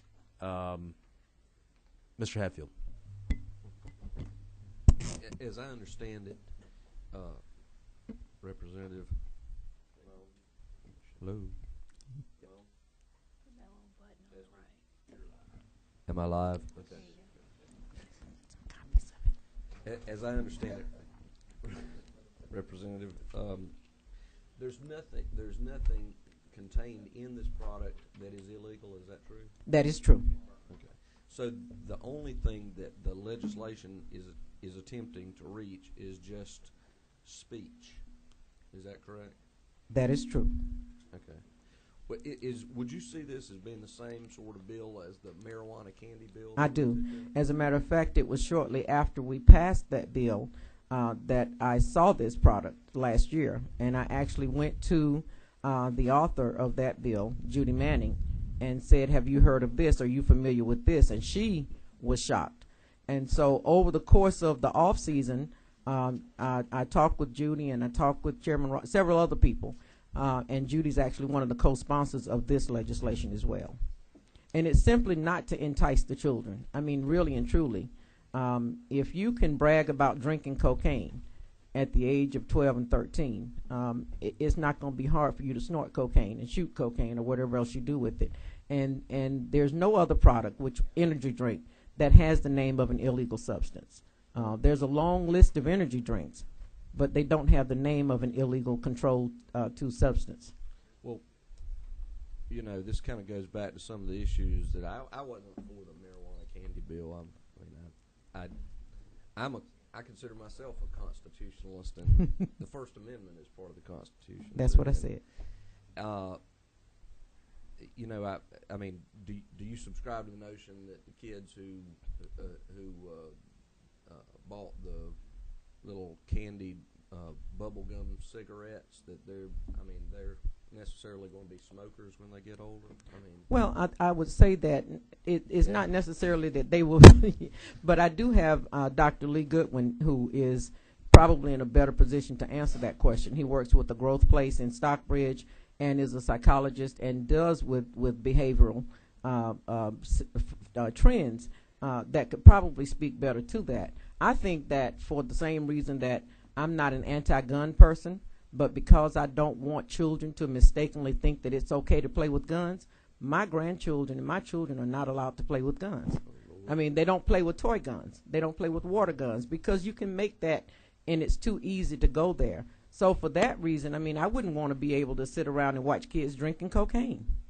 I mean, it's just the perception, and again, it's what's in the name. And if there's no reason to market it that way, then it would just be simply better to change the name. You know, I just have to respectfully disagree That's with all you. right. I think that we're getting into the area of punishing not only speech, which is specifically constitutionally protected in the First Amendment, but we're also, you're even getting into the area where you would like to punish thought. Mm-mm. It's not punishing the thought. It's the punishment of the leap to the action. It makes it so much easier. If you are comfortable with cocaine, you're comfortable with cocaine. Well, what about Coca-Cola? Now, Well, that was named for cocaine. Well, so and it's interesting that that's one of the arguments that the company makes. But there is no Coca-Cola that's snorted on the street, and there's no Coca-Cola that's being shot up. What are you gonna there is no such thing. You're not going to snort or shoot up. They do something snort in it. this Let's can? ask a question and then have an answer. Yeah, they do snort it. They snort what's in the can? Yes. They I mean, snort you this need to drink? look. Yes. And they mix it with various substances. I mean, it's really. Yes, sir. They do. But again, you're saying there's nothing illegal in the substance in the can. No, and that's true. So if they snorted what's in the can, it'd be just like they could snort Coca-Cola and it'd be achieve the same thing, right? Well, Coca-Cola is not an illegal drug. Nor is what cocaine in is. the can. Cocaine is an illegal drug. Well, but what is in the can is not cocaine. Right? We're talking about the name and the word cocaine. And what is cocaine? That's really what it is. So it's just a word. It's cocaine. It's a drug. Mr. Setzler. Thank you, Mr. Chairman. It's been a couple months since we've been here. I'd forgotten how amused I am in this committee sometimes. I'll try to be. And that is, in fact, our purpose here. For you, Mr. Setzler. Thank you. It's a get-together. Thank Please. you. To the author of the bill, I certainly in no way impugn your motives here at all. I do, though. And I don't want to be, I want to really get to the core of the issue. And listening to you and Representative Hatfield have the exchange, what I read lines 12 and 13 to say is that what in essence we're doing is we're saying you can't call a product the name of a Schedule II substance. You can't sell, distribute, or advertise. In this case, it says cocaine. And I don't want to get off on technicalities, but again, we do vote on words on a page here. I'm not comfortable that we've even defined what you're trying to accomplish. I'm not sure I completely agree with what you're trying to accomplish, but I'm not even sure the way that it's written accomplishes that. I'm concerned it opens lots of questions.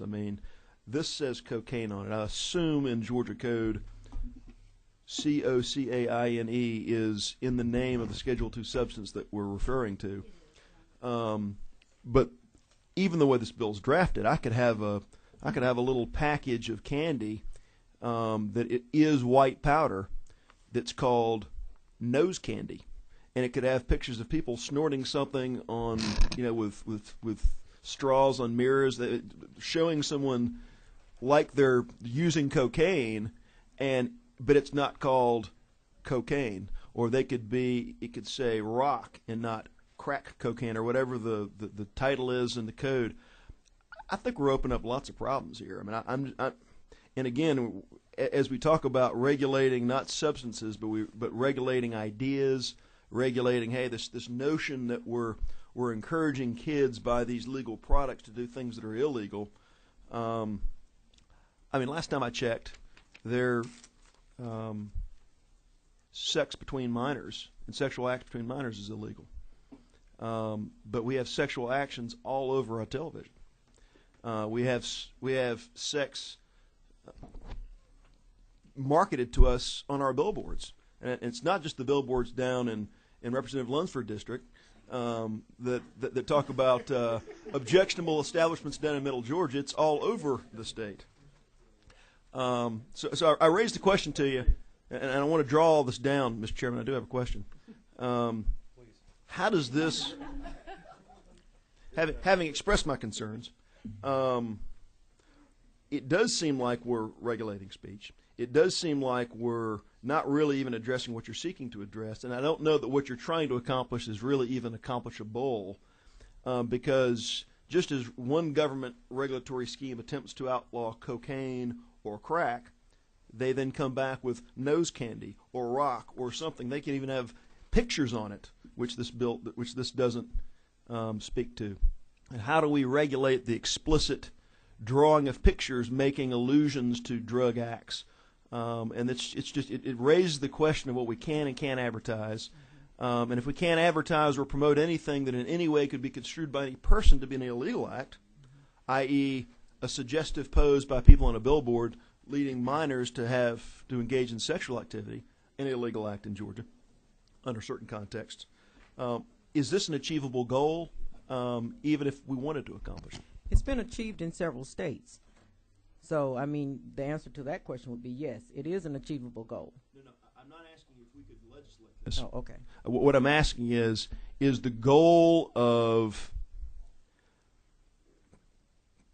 prohibiting labeling on legal products from having any negative innuendo an achievable goal? I don't doubt that Michael Bloomberg can outlaw it. I don't doubt the state of Massachusetts can outlaw it. I don't doubt that we as Georgia could pass a bill that said this. The question is, can we as a legislature in a coherent way outlaw advertisement and packaging that accomplishes what you want to accomplish, not just that we make a statement, but that we accomplish our goal? Well, I will tell you that in most instances, the advertising agencies won't go that far. So I don't think that that's a problem. I think that what the real issue is that whether or not we want this to be allowed to be sold and accessible to our children, and whether or not, if it's going to be sold, it has to be named cocaine. The issue, as I understand it, and we're going to, Mrs. Cooper, and then we're going to come around the horn. Yeah. I understand the gentlelady's concern to be that having this kind of product on the market is something of a gateway to conduct that we obviously want to get away from, as opposed to promote or be permissive on. And of course, what that runs up against are the First Amendment considerations that I think Mr. Hatfield put fairly well. And that, again, that's one of those laudable goals, versus it's a threshold analysis that's a clash, and it simply becomes a matter of, does it rise to that level so as to warrant that type of action, assuming that it could be supported and defended from constitutional challenge. But Mrs. Cooper. Thank you, Mr. Chairman. Is this going out over the web? Yes, ma'am. Okay, then I feel compelled to make a couple of comments. First of all, in defense of the author, it's quite common for us to go after and do very specific bills and not general bills like you were alluding to, my colleague, Representative Setzler. And Control 2 drugs are very specific drugs that are outlined and named in Georgia law. So with a very specific bill, this could get out at going after something like cocaine or heroin. So that part is something we do all the time and don't do all-encompassing bills. The other thing is I'd like to say that some people on this committee, and the thing that we hear, try to balance, when we look at bills, our constitutional right of things like free speech, but also protecting the public and our young people, and that we look at these, that there is a very fine balance as legislators, and not just always having a knee-jerk reaction that it's no because it might infringe on this right, but to look at the whole issue and try to find the good out of it. Thank you, Mr. Chairman. Yes, ma'am. Mr. Mr. Chairman, Knox. I'm sorry. May I go ahead and invite Dr. Goodwin to join us? What I'll ask is this. Let me ask you, if you do have a guest who wants to testify in support, I'd ask him to please join you there. Then we're going to continue with questions that may go That's to you fine. personally or to your associate on the bill. And we call Mr. Knox. Mr. Chairman, thank you. This may be for the Legislative Council, or maybe Representative Abdul Salam knows. Isn't there currently a law in code in Georgia that prohibits the sale of drugs, counterfeit drugs? In other words, if you tell somebody you're selling them cocaine, you can be arrested for selling them something that's talcum powder instead. I mean, it doesn't sound like that makes a lot of sense, but in fact, I think that's part of the code currently, isn't it? I don't know the specific code, but I Yeah. think that there is, just having worked in the judiciary in Clayton County, there is something to that. People were prosecuted for selling soap as other drugs. They shaved soap, and I don't know under what code that was. Why wouldn't this cover it? It may. I mean, why wouldn't that law But cover this? it's being sold. Yeah. So. But I guess I'm asking, is this really an issue of enforcement, or is it an issue of a infirmity in the code with respect to that little area? I don't know.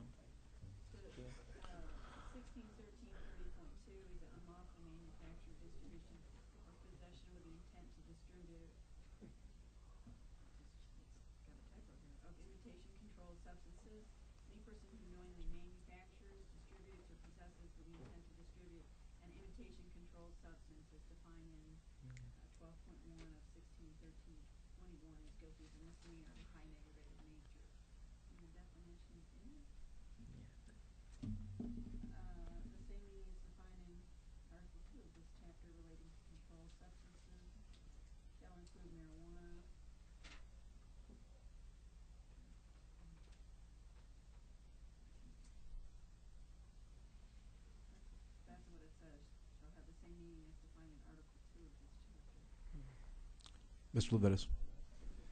Thank you, Mr. Chairman. Representative, I had a chance to read that letter that you passed out, and I want to draw the distinction there. The distinction there was that it's not the name, it's how they were marketing themselves. Right. And they were marketing themselves very expressly as an alternative drug and with certain health benefits. Right. And that was the issue. So it wasn't the name. No, that's what I said. Right, I said and they so was the dietary supplements. Right. So the name isn't really, to me, the issue. And I'm picking up a little bit on what Representative Knox said, Chairman Knox said. If we've already got laws that deal with the marketing of it either as a controlled substance, that's one thing. But the name goes back to Representative Setzler, whether you call it cocaine or whether you call it, and there's very famous, I bet there's not anybody in this room that hasn't had rock candy at some point in their life. So I got to share the concern about regulating the name of a product. How they market it, I think, with all due respect to my colleague to the right, I think that may be an appropriate place for the government to be involved in the regulation. But where I draw a big distinction is, and this goes back to my view, which I think is Representative Hatfield's view on the candy bill we passed last year. If we have folks that are willing to spend money on something that is essentially Coca-Cola, but they call it cocaine and they want to do it, that's a good redistribution of income from the stupid to the people that market. And I don't really have a problem with that. Where I do have a problem is, you say, if they're marketing health benefits that don't exist, it should be controlled by the FDA, and we've already got the FDA controlling it. I'm trying to figure out why we would want to regulate name or color or anything else in and of itself, regardless of the health benefits that they're alleging that are in the product. Because it's a Schedule II drug. But right, I mean, just by name, it is. And let me Okay. just give another example. Representative Setzler brought up a good analogy in terms of nose candy, but you won't find nose candy on Schedule II. That's the difference. And so it's literally just the name that you're trying to regulate. It's not so much that it's the name, but it's being marketed as the legal alternative to an illegal substance. Right, and again, that's my question for you. The marketing of it, how it's done, as if we're saying this is a But if they just called it cocaine, they picked up a can of Well, Coca-Cola. there's 3 varieties. So Right, one but I'm is- just saying, yeah. let's say they picked up a can of Coca-Cola. Coke was crazy enough to lend their name to this, and all they did was take a can of Coca-Cola and labeled it as cocaine and did nothing more than to say, this is gives you, it's an energy drink, but they called it cocaine. Would you also want to prohibit that? If that's they all call they did? Coca-Cola cocaine? Yes. It's the Schedule II drug. Nope. So the answer yet? The yeah, answer okay. would be yes. Okay. Thank you, Mr. Chairman. Mr. Franklin. Thank you, Mr. Chairman. The letter from from DHS says that it's the legal alternative, and I think when you pass the can around, it actually says it on the can. Yes, sir. Would you rather the children use cocaine or the legal alternative of an energy drink? Well, which would you rather, one or A or B? Representative Franklin, if I rather that they use cocaine, I wouldn't be here. And the reason is that if so would you rather them use a legal alternative? Gentleman asks a question, lady gets to answer. That's the way it works. My point is I'd rather them not use cocaine of any name, of any type. But that wasn't the question. What I mean, I just answered the question. I'd rather that they didn't use either one. But if they're going to, back to my question, I'd like to get an answer to. An energy drink is advertised as an alternative, a legal alternative to an illegal substance. Would you rather them do something, use a legal alternative, or go with the criminal act? I'd rather them not to use either one named cocaine. I mean, that is my answer. It won't change. So you don't like the It may not idea be the answer you want, but that is my answer. Well, it didn't actually answer my either or question, so it really didn't answer it. But the point I'm trying to make I is answered that, the question, Representative. May I continue? Yes, sir. Thank you. It's amazing though that most people I think would rather someone do something legal that does not use the controlled substance, and whether it's drinking a can of Red Bull or energy or Extreme 5 Hour or whatever the stuff is called. I'm really puzzled why we would not want to encourage children to do drink something cocaine? to do something legal. We would to encourage them to drink cocaine? No, there's no cocaine in that product. But we You've would already encourage them testified to drink something. May I continue? There is. You've already testified that there is no cocaine in that product. So saying that we're urging them to drink a controlled 2 substance, I think is not accurate, because you've already testified that there is no controlled 2 substance in the product. What I testified to. You're only concerned about the name. Is that what right? I testified to was that the leap is such a great one until that you don't know how many children will drink this and by the next step say, oh, well, cocaine is cocaine. I mean, that is where the danger comes in. If you're concerned about whether they are going to do an illegal substance, then you should be concerned about them thinking that this is okay and therefore it's okay to do the other one. I mean, inherently children don't really distinguish the difference. So it would make a difference that if they're drinking something that's called the legal alternative to cocaine, they may be naive enough to understand or not understand that they're not really drinking cocaine. You understand what I'm saying? Children and you as an adult can drink whatever you want to drink. But I don't like the fact that children can walk into any store and buy this off the shelf. Mr. Everson. I'll waive. Ms. Benfield. She stepped out. Mr. Hatfield. Stay with me, Mr. Chairman. I wouldn't. Let me. I wasn't intending to say anything else, but then I looked at the code, and I have to. I wanted to read a little extract from the code, and then ask a couple of questions. This is OCGA 16-13-26. Right. 1A. No, excuse me. 1D. And this is it says the controlled substances listed in this code section are included in Schedule 2. And then it says under D, cocaine, coca leaves, any salt, compound, derivative, stereoisomers of cocaine or preparation of coca leaves, and any salt, compound, derivative, stereoisomers of cocaine or preparation thereof which is chemically equivalent or identical with any of these substances, but not including decocainized coca leaves or extractions which do not contain cocaine or ecgonine. I guess that's how it's pronounced. Which leads me to two questions. One, would we be not better to rename this bill the Anti-Coca-Cola Bill of 2009? Absolutely not. Because what this bill would do would be outlaw Coca-Cola in the state of Absolutely Georgia. not. Well, when coca leaves are listed on Schedule 2, so when you have Coca-Cola, that contains the name of a Schedule 2 substance, and I would submit to you would outlaw Coca-Cola in the state of Georgia. So and I would disagree. What you're proposing to do is outlaw No, Coca-Cola. sir. Well, no, I mean, and there's a difference, and let's take it down a notch. That's certainly not the intent of the legislation. Of course, sometimes when particular bills are written, there may be the law of unintended consequences, and that's why we have the committee process. There may be a technical point to what Mr. Hatfield is saying, but that's certainly, and perhaps very validly so, but that certainly doesn't get to the gentlelady's intent. Certainly, it doesn't. I just want to make sure that's clear. I recognize, Mr. Chairman, that's not her intent, but we, of course, as the chairman knows, we live and die by technicalities. Yes, I do. And I think that the technical reading of this would be that Coca-Cola would be prohibited under this bill. Second question. Okay. May I answer the first one? Sure. If this were advertised as the coca leaf drink, you'd be accurate. This is not advertised as a coca leaf drink. No, but you're missing the language where it says any salt, compound, derivative, stereoisomer of cocaine or coca leaf or preparation of coca leaves. But the derivatives were removed from Coca-Cola many, many decades ago. Okay. So that would not be the case. Which brings me to my second question. The code sections specifically exclude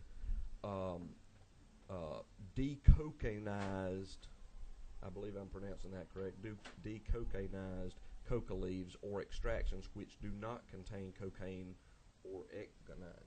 So if that's the case, then a technical reading of this would suggest to me that if that product, which is the subject of this discussion, does not contain cocaine, then it would not be subject to what you're proposing. If your definition means that it's been decocainized. I don't know that it's been decocainized. And in relation to it's not made with coca. Well, you told us that I'm talking about this product that your bill is. This is not made with coca. Let me make the suggestion that as it relates to the language of the bill right now, and then referencing the code section, that's probably a conversation to have offline in terms of any possible substitute. But certainly, I mean, this is, you see where the law of unintended consequences can kick in, and then we hash through it if possible. Ms. Benfield.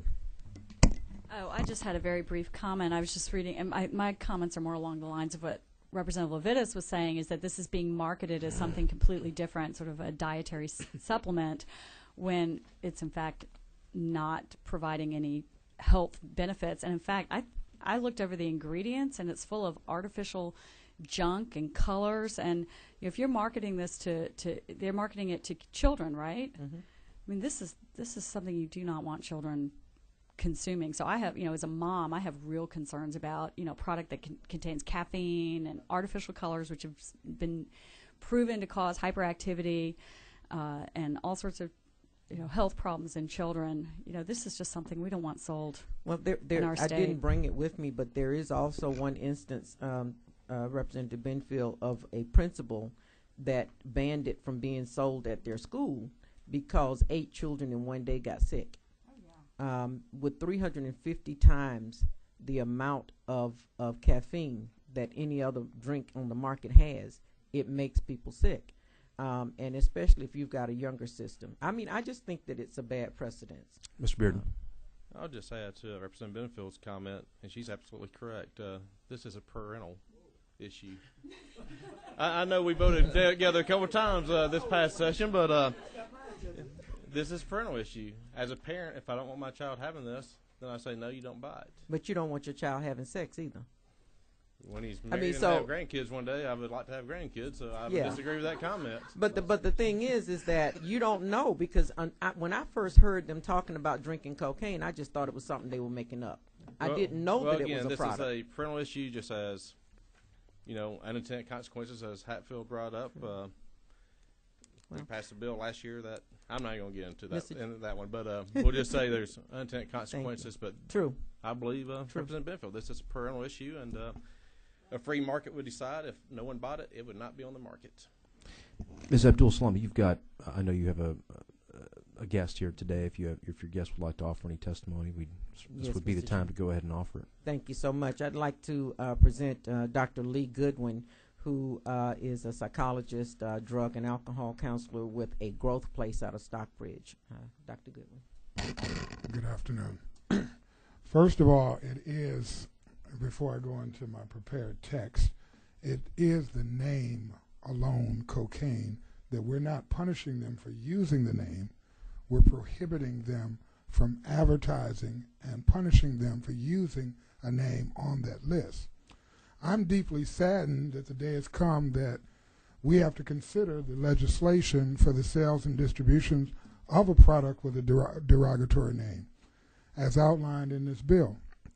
However, I'm more outraged by the alternative, that we could allow a product to be distributed, sold, and advertised with names that are on the Schedule II substance abuse list. People are becoming more and more desensitized by ads, reality television, violence, and language.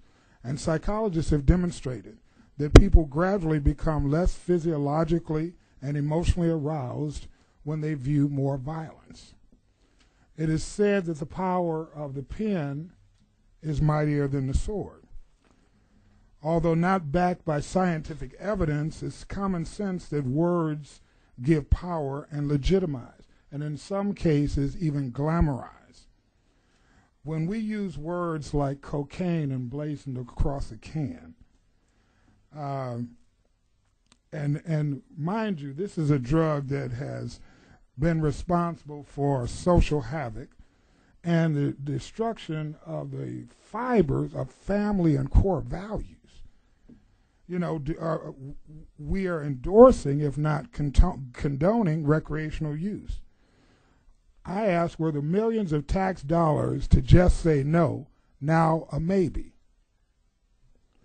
As I stated, I come before this honorable body with a very heavy heart, but a very keen insight into the methodology of this marketing, which appears to be marketed to our youth. Will the sight of cocaine energy drink on store shelves and coolers lead to increased drug use by youth? There's no evidence of that yet.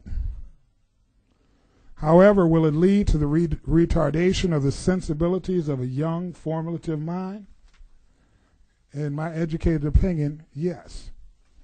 We are helping to convey the idea that cocaine is energy, that cocaine energy is good. The manufacturer is saying a legal alternative.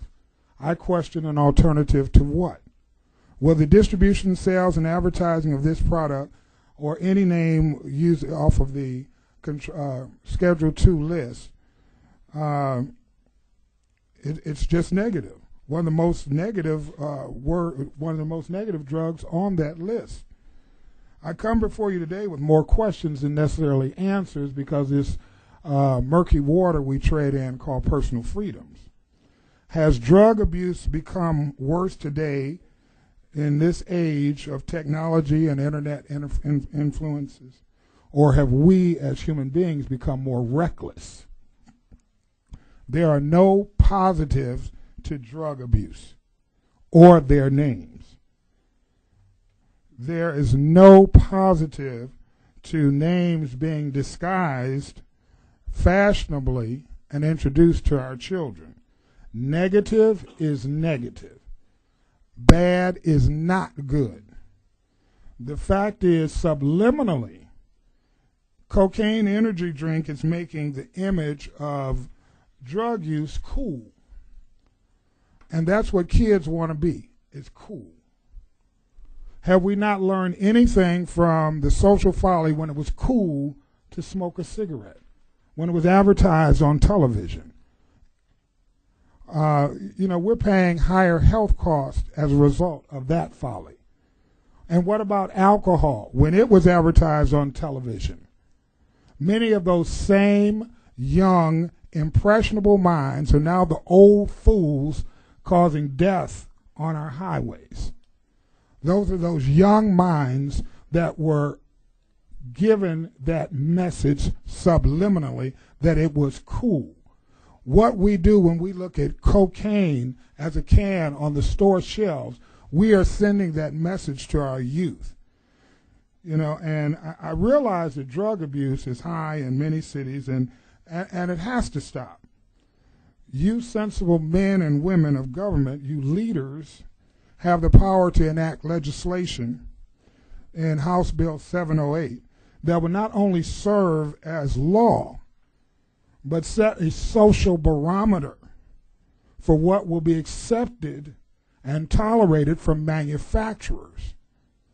Many people say young people should get real and become desensitized just like us. My question is why? Why rush the outside world in? Let kids be kids. Drugs will still be out there right outside the door, but at least they'll be better informed to make a decision. Don't let their introduction be at the corner market. If you haven't had that talk with your child, don't let that introduction to the term cocaine come while you're not with them and your 10-year-old is just ridden to the store to get a pop. Of course they can't use Coke energy drink because Coca-Cola would sue them. The outrages of this world should not be viewed as the usual, the norm. They should be viewed as outrageous. And the idea of putting cocaine in a can on a shelf where my grandchildren can make that decision is outrageous. Mr. Bearden. Just a quick comment. While I would never purchase that product, I don't think personal freedom is murky in the least. I think it's something that we should cherish and hold dearly. But you brought up a phrase, just say no, which I believe was brought up in the 80s with Reagan and the war on drugs. If we was truly seriously about eradicating the drug problem in this nation, we would shut down that southern border where approximately 90% of all illegal drugs enter this nation and 70% of all crimes committed in this nation, according to DEA, is drug-related crimes. So when they break into our house to sell TV, it's not to put in their homes, it's to sell and buy drugs. So I just want to make out that little fact real quick and maybe urge the federal government to do their job. And just a response in lieu of the federal government doing that, possibly just not allowing our kids to be desensitized to the word cocaine, heroin, and certain other things, I think is imperative. And if they're not doing their job, maybe we can break it down at a lesser level and help parent. Mr. Sessler. To the witness, I think a lot of the concern is not that the members of the committee are not outraged that a business would choose to put cocaine on a can. I think we share that outrage. The question is when we're not anchored to core principles, we get lost in the woods. And we ask analogies, and you draw analogies because analogies highlight core principles.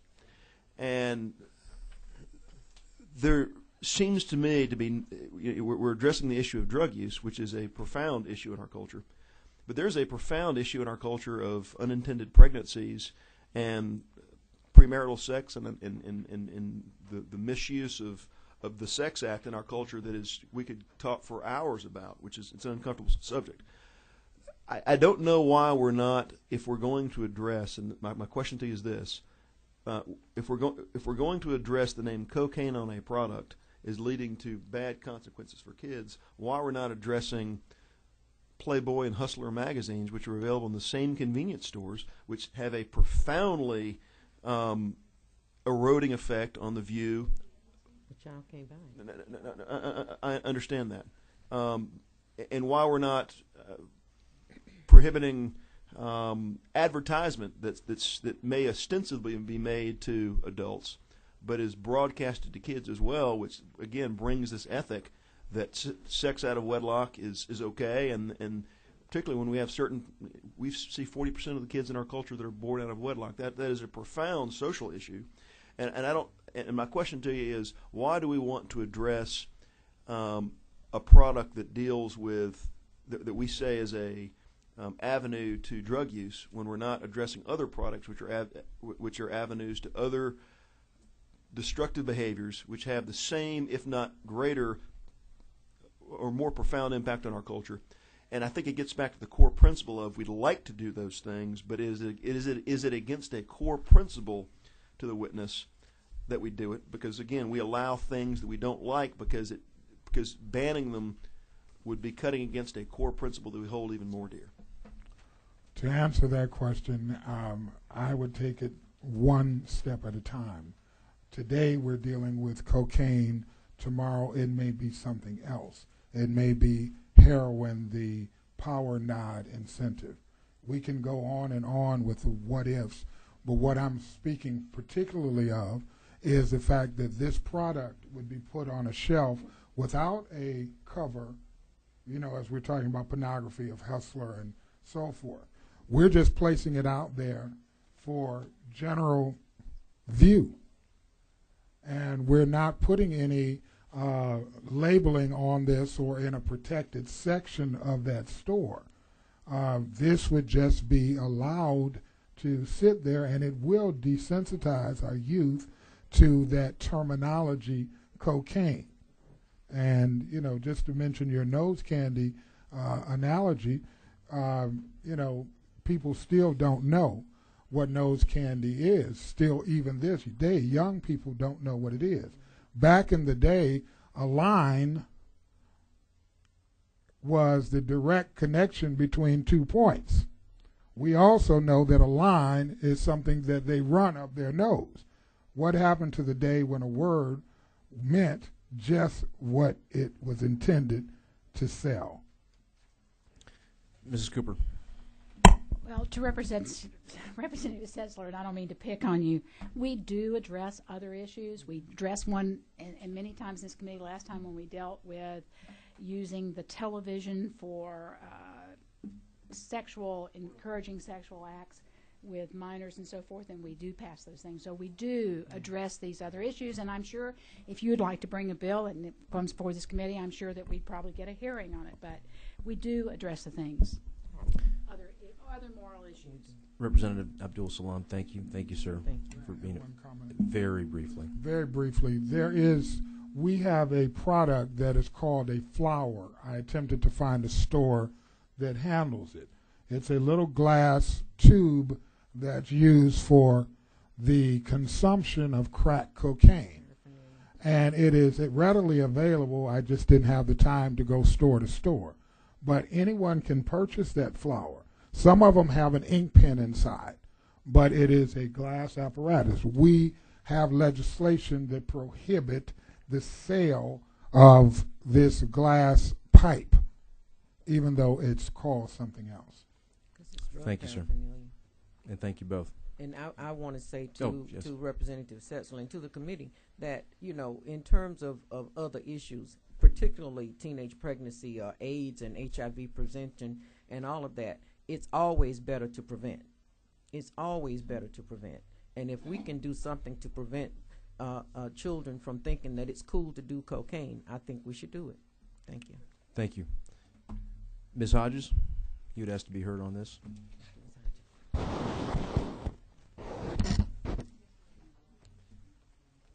For purposes of warning, Mr. Everson, we're going to go ahead and go to, after Ms. Hodges' comments, we're going to go to 180.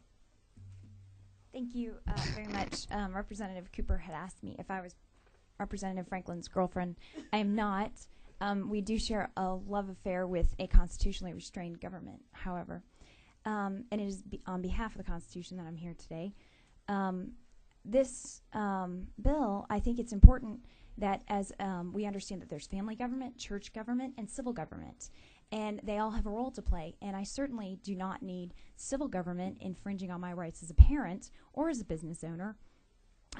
We do live in Kennesaw, but we go to church in West End. I'm very familiar with the drug culture and helping children whose parents are strung out on meth and other drugs. And as a community, we have a moral obligation. We can go to stores and ask that they remove product from their shelves. Having legislation that avoids potential problems, preemptive law, is kind of a scary, slippery slope. And I would say that it is not the duty of civil government to establish society's moral code. It is the duty of the populace to elect representation that is consistent with the moral code. Thank you. Thank you. That's going to conclude our consideration of House Bill 708 for today. Thank you, Representative Abdul Salam. Again, things to think about going forward. Thank you. And Representative Everson, we're going to go ahead and jump right into 180. I'm trying to keep us moving. Now, Representative Everson, just to make clear, House Bill 180 was considered and passed by the House in the 2008 session. Is that a correct statement? That is correct, Mr. Okay, Chairman. I just want to make sure this is not new. No. It's new to some, but it would be new to the freshman members, but new to no one else. Thank you, Mr. Chairman. With your permission, for the new members on the committee, ladies and gentlemen of the committee, as the chairman has stated, House Bill 180 is not new legislation. It's legislation that came before this committee, passed out of this committee by unanimous bipartisan support, made it on the floor of the House, was voted upon, received overwhelming support on the floor of the House, went to the Senate subcommittee, passed out of there, Senate full committee, passed out of there, and went to the Senate Rules, but it did not make it out of Senate Rules Committee, so that's why this legislation is back before you today. And House Bill 180, better known as the micropigmentation bill, will simply allow those experts and those micropigmentation professionals to perform that cosmetic surgery 1 inch from the eye socket. And it is being performed with the assistance of a physician or technician at the time of that procedure. And I would entertain any question. That's basically it. And I do have some individuals that are here, Mr. Chairman, that are willing to speak in favor of this legislation. Okay, thank you. Representative Franklin has a question. Thank you, Mr. Chairman. I've noticed reading the bill that it says the existing code is that it shall be unlawful for any person to tattoo the body of any person within an area within 1 inch, etc. And we're adding the exclusion. We're accepting from the current code physicians or technician under the direct supervision of a physician to do this. Otherwise, keeping it, making it a crime, a misdemeanor, to tattoo within 1 inch of the eye socket. Is that correct? That's correct. Now, I'm sure you're familiar with our Declaration of Independence. Yes. Where our founding fathers unanimously declared when they declared that we hold these truths to be self-evident, that all men are created equal, that they're endowed by their Creator with certain inalienable rights. Among them are life, liberty, and the pursuit of happiness, that to secure these rights, governments are instituted among men. So what they declared unanimously was that they acknowledged there is a God who's active over the affairs of men, to whom someday we will all give an account, who's over even this state's government. They acknowledged that our rights come from him.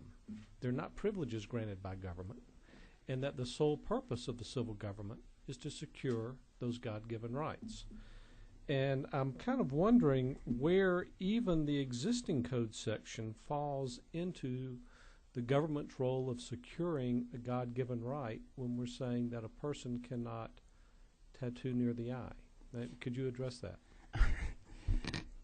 Mr. Franklin, thank you for your question.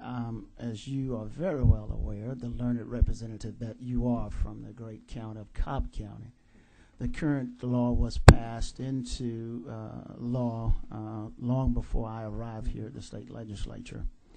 And basically what this bill attempts to do is to authorize those individuals that are certified and trained to perform this procedure for many of Georgians who have undergone radiation and chemotherapy treatment, and they've lost their facial features as far as their hair. And this bill will only allow those individuals to regain a portion of their facial resemblance as to what it was prior to having that procedure performed. As it stands now, these individuals are having to travel from the state of Georgia to other states to have this procedure performed. And this was an agreement reached by those on both sides of the aisle, the Medical Association of Georgia, the micropigmentation specialists and professionals, that this was a common ground that they found an area where they could work with, thereby limiting this provision to 1 inch above the eye, from the eye socket. So that's the history of the legislation. I understand your question, but that's the history of the legislation. Right, but as far as the question itself, could you address that as to where the underlying code section 16-12-5, which I understand was enacted before you and probably I even got here, where that really complies with this our underlying our articles of incorporation, so to speak, of why we're founded, why we have civil government, securing God-given rights, and where any prohibition of tattooing falls within there. Do you see that at all? Yeah, I'm not prepared to speak to that question specifically, but I do understand where you're coming from. And I don't want to venture off into that. I'm just merely presenting the legislation as it was presented to me and how it could be a benefit to those Georgians who are desperately in need of this procedure being performed on them. Sure. Is would you be amenable when we get back to this in January to delete lines, to an amendment to delete lines 11 through 18 and insert the word reserved? Restate that, line 17. To delete lines 11 through 18 and insert in lieu thereof the word reserved. Meaning just to do away with the law altogether. Meaning to do away with the law, which is not which does not comply with our founding principles of the purpose of civil government preserving God-given rights. Mr. Franklin, Representative Franklin, I was not going to go there, but since you put it so eloquently, I will go there now.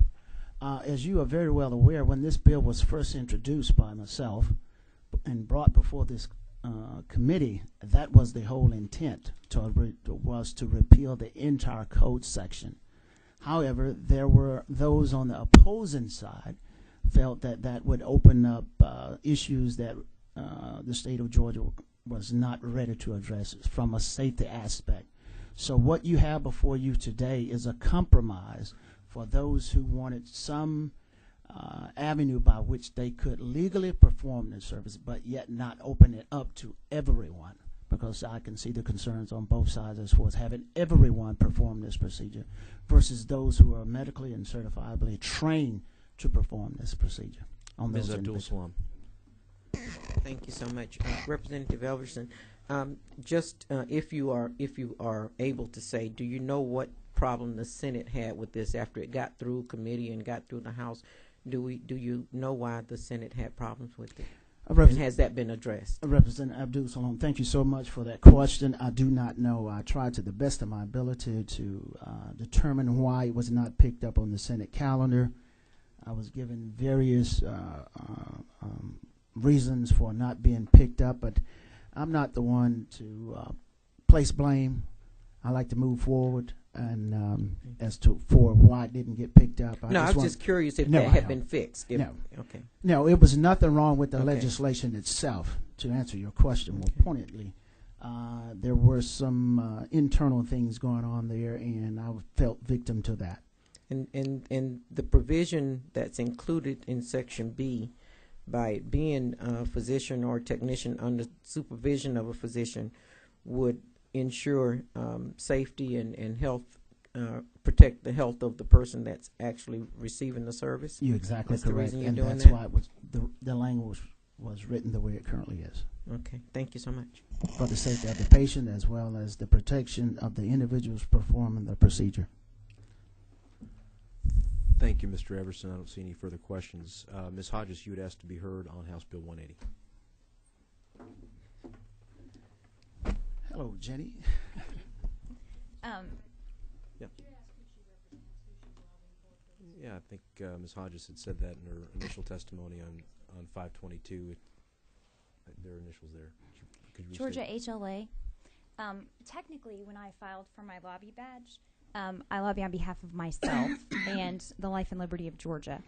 Georgia HLA is a grassroots activism group that I work with the Libertarian Party, the Constitution Party, the Republican Party, SCLC, NAACP, RightMarch.com, Pro-Life Unity, and other organizations in advancing constitutionally restrained government. Please continue.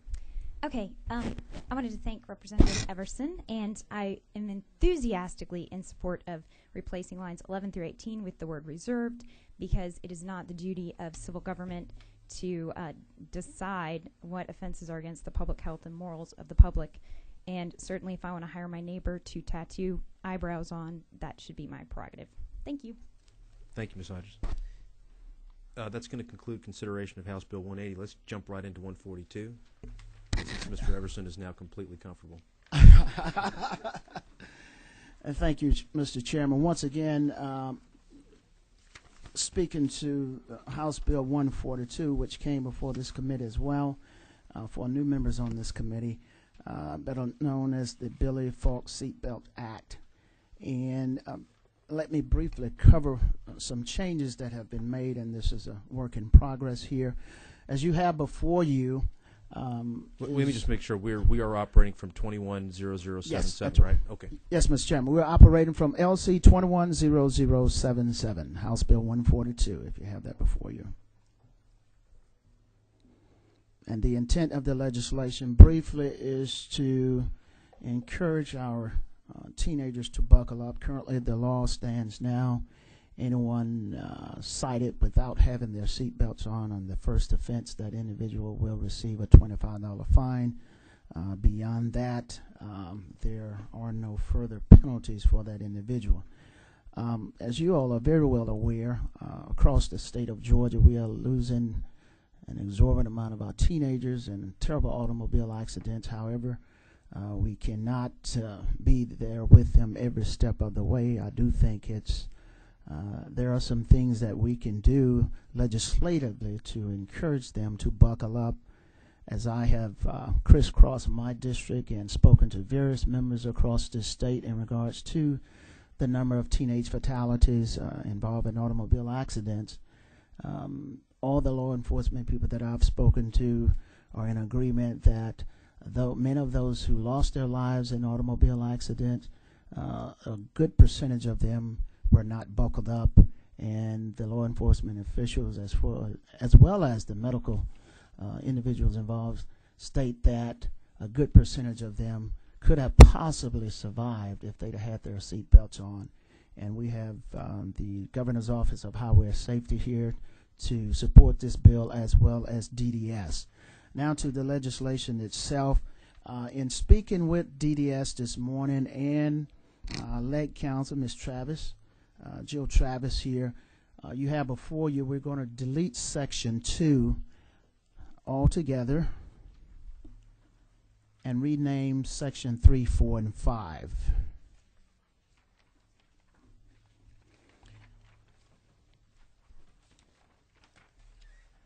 And changes on page 3, the lines 62, we're going to delete all the...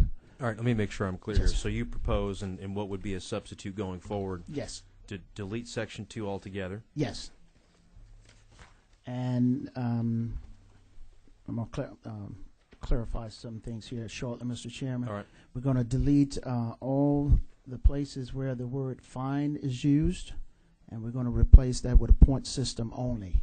So it'll be a point system and no fines. All right, so you're looking at section, what is currently section 3 on line 61. You would delete that fine? Yes. And you'd put a point as in a point on their license? Point on their license. And in speaking with Ms. Travis, she shared with me, and I would ask her to come up if I'm...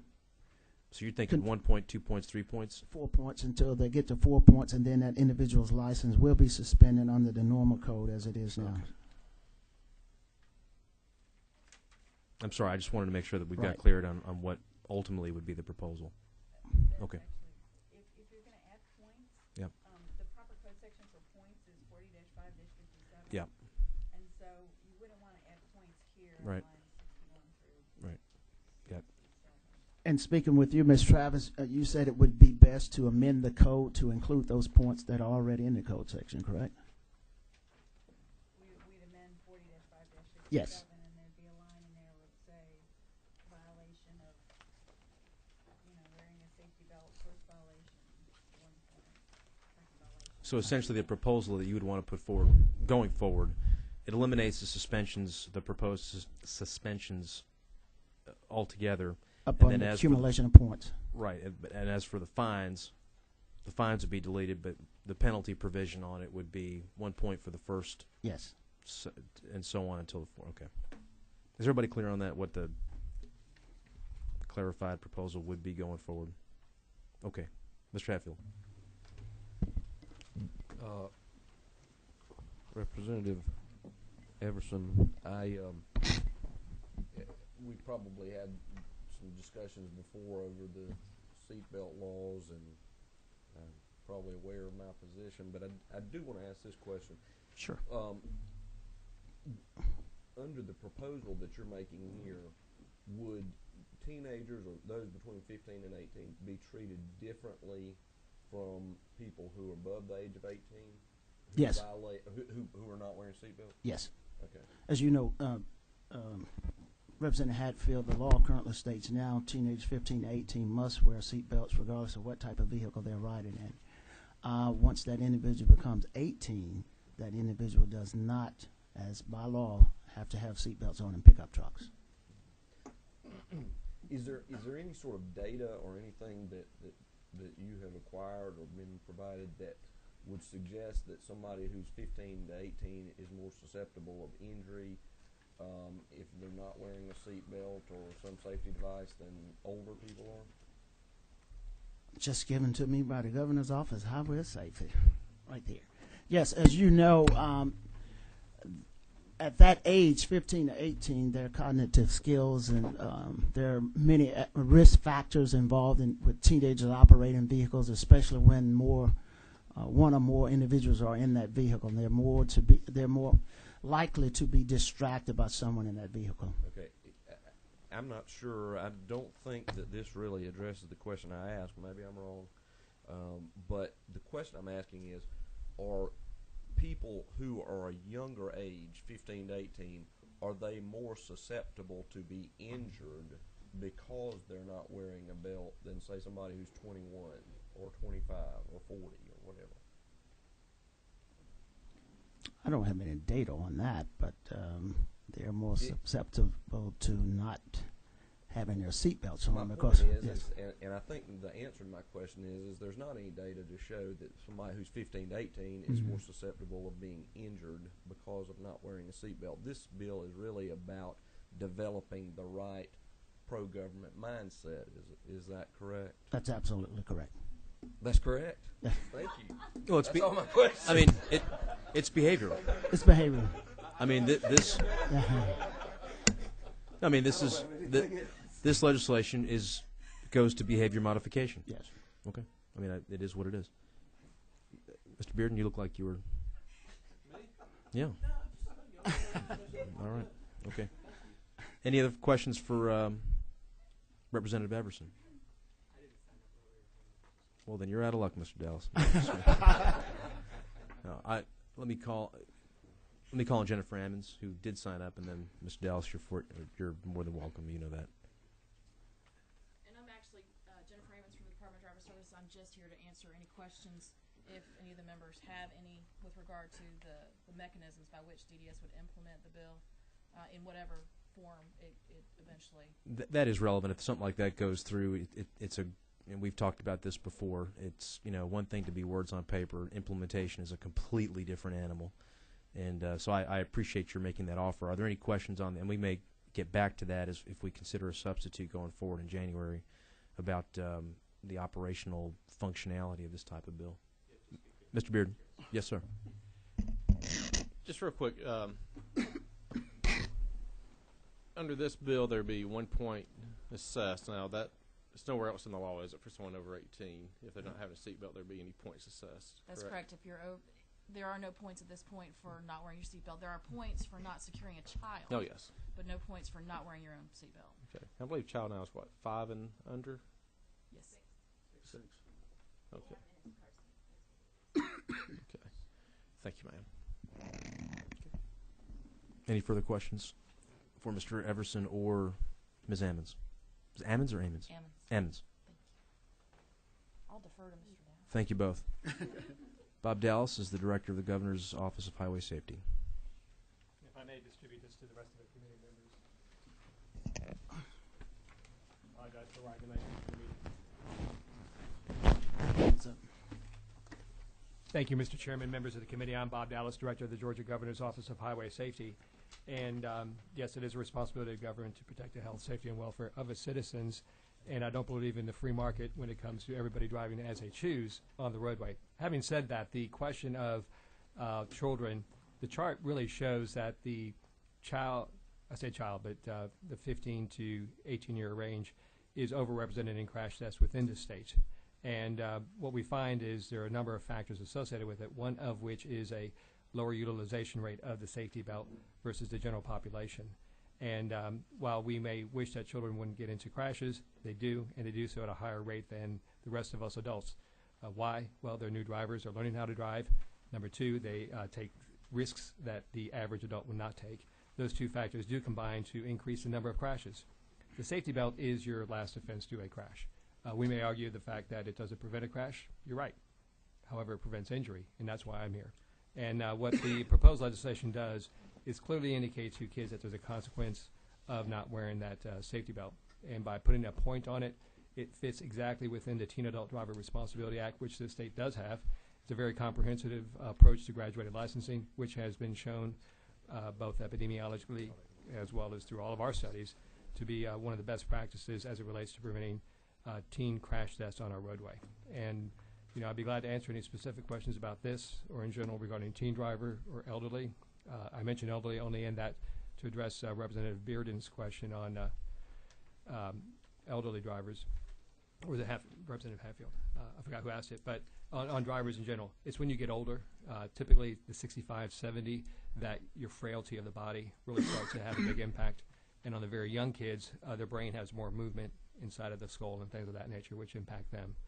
Certainly a 15, 16, 17, 18-year-old, we all wish we were as strong as they were. I'm just going to thank you, Bob. Just a quick question on it goes back to Mr. Hatfield's behavior comment earlier, and you know, I just wonder from a practical standpoint. I know we want to train teenagers, you know, to rote memory to reach back and pull the thing over. And, that's right. And I'm as guilty as anyone of forgetting that. But I just wonder, as a practical matter, about really inculcating that behavior, for lack of a better term. Are we really going to do that with this bill? Because as a practical matter, getting a point on a license, that's not about changing. I mean, the effect of that is not that the teenager is going to go ahead and pull their safety belt. I mean, their parents are going to pay more for their insurance when their kid gets dinged with a point on the insurance bill that my company is going to send them. So, I wonder if it really has that behavioral aspect at all. Would you want to answer first, or I'll be glad the answer is yes. Sure. Mr. Chairman, thank you for that question. This was used in a survey in Gwinnett County. And I'm not asking that from an adversarial standpoint. I'm wondering aloud. It's a behavioral thing, but I think this will go a long way towards correcting that behavioral problem with the teenage drivers.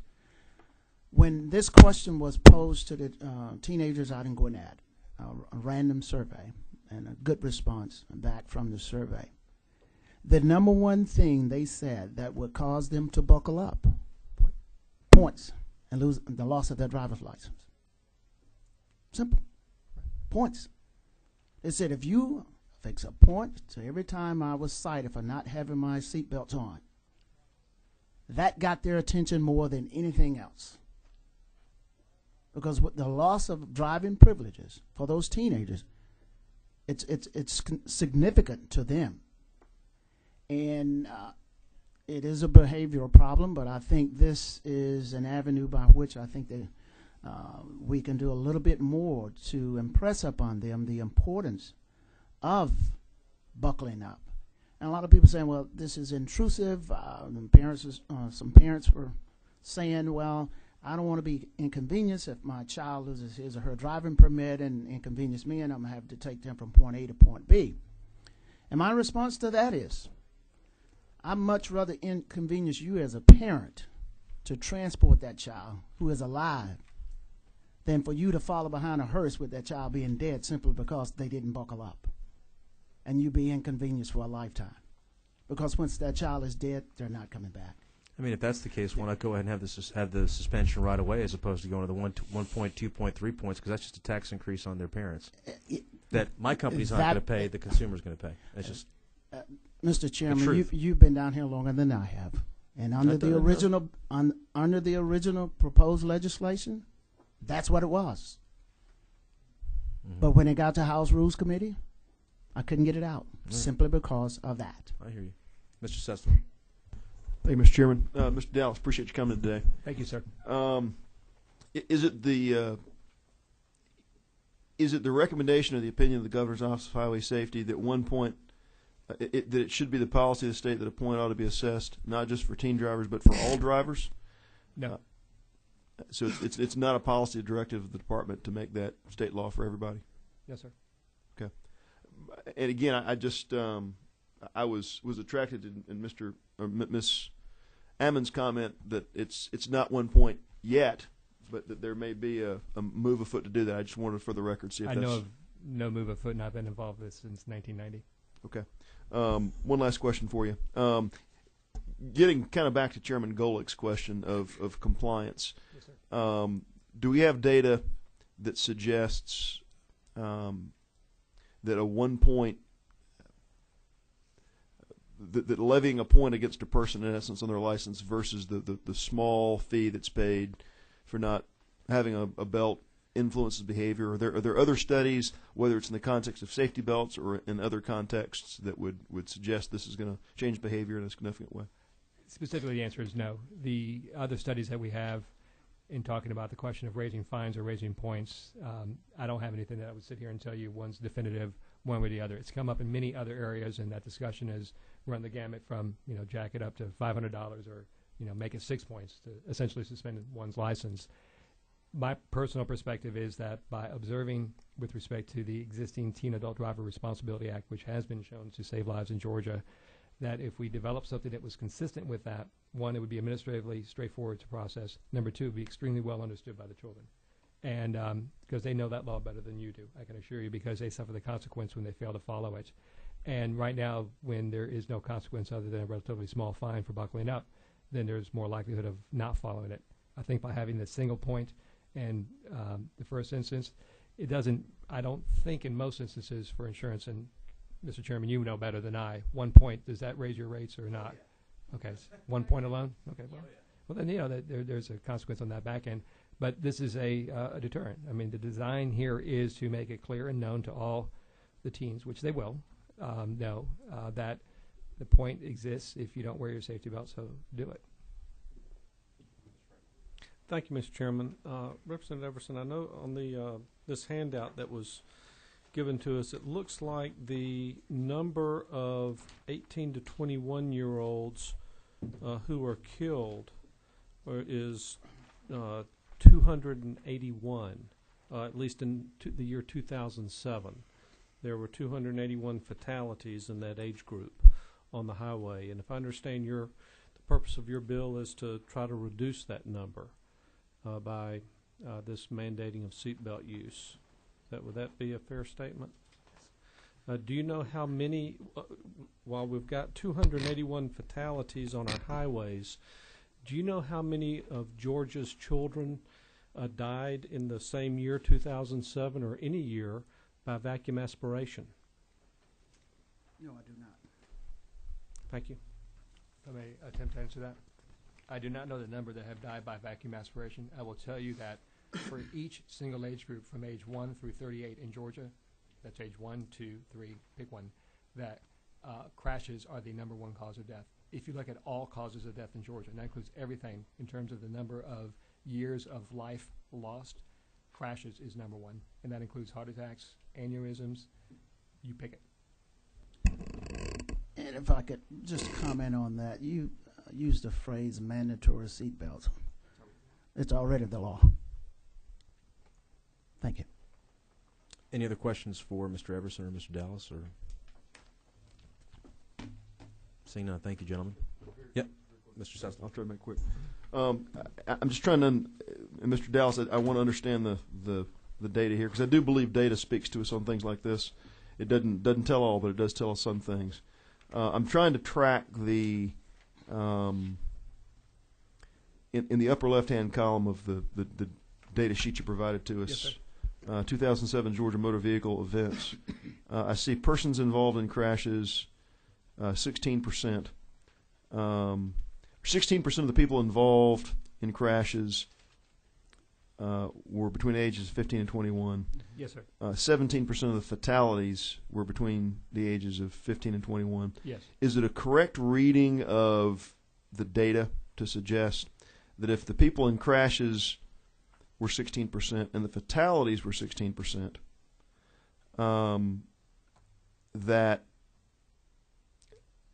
the seatbelt usage and the impact on certain ages relative to seatbelt usage, and then the subsequent fatalities would be neck and neck. The behavior of drivers would be consistent. That to the extent fatalities are above the people involved in crashes, that's the extent to which people between the ages of 15 and 21 don't use seatbelts and subsequently then die in auto accidents. Is that a fair reading of the data? Representative, I'm not sure I exactly understand your question. Let me attempt to answer it and then clarify my response, please. The first thing that those numbers try to illustrate is that there's an overrepresentation. If the utilization rate amongst teens was the same, if the driver experience was the same, then we would anticipate about 10% of the crash deaths to be those between 15 and 21. In other words, everything else was the same, then we would expect 10% because that's the number of registered drivers there are for that age category. Now, I believe the question you've asked is, what are some of the other confounding variables that come in that cause there to be such a difference? And certainly inexperience is a factor. And certainly the lack of judgment that you have as an adult is a factor. And those things I cannot deny. In fact, we spend a lot of time trying to address them. But having said that, I know that with respect to the safety belt utilization rates, when we look at them and compare it to others who have been involved in crashes and who have subsequently died, which is the chart below that, we also see a slight overrepresentation as well amongst the teens who have died in crashes versus those who are not teens. And that indicates to me right there that in of itself that there's a difference in the utilization rate amongst those who die. Now, why did they get into a crash? I would suggest to you probably because they engaged in activity that the average person would not. Or two, they were unaware as to the exact way to get out of the crash situation that you might as a more experienced driver. But having said that, once that crash occurs, I know there's an overrepresentation, which I would attribute in great part due to the failure to wear a safety belt versus, for example, difference in the physiological side. In other words, are they more susceptible to crash deaths because of their being that age? I would argue probably not versus a senior. Let's say somebody 65 or 75. They're going to be more affected because they're more frail. And the reason I ask the question is I think the numbers are pretty clear. 10% of the registered drivers are in that age group. 15% of the accidents. I get that. I think most of us would recognize that the younger drivers on a percentage basis have more accidents than older drivers. I don't think that would be disputed. My question is trying to further isolate the question of seatbelt use and the necessity to attempt to legislate increased seatbelt use among an age group. Right. When I look at, let's just take, for example, and again, I want to make sure that I'm interpreting your data the right way. If we just look at drivers, if I look the fourth within that same table, the fourth line down, drivers involved in crashes, I see 15% of drivers involved in crashes Right. are in said age group. Yes. Drivers killed, 14%. Right.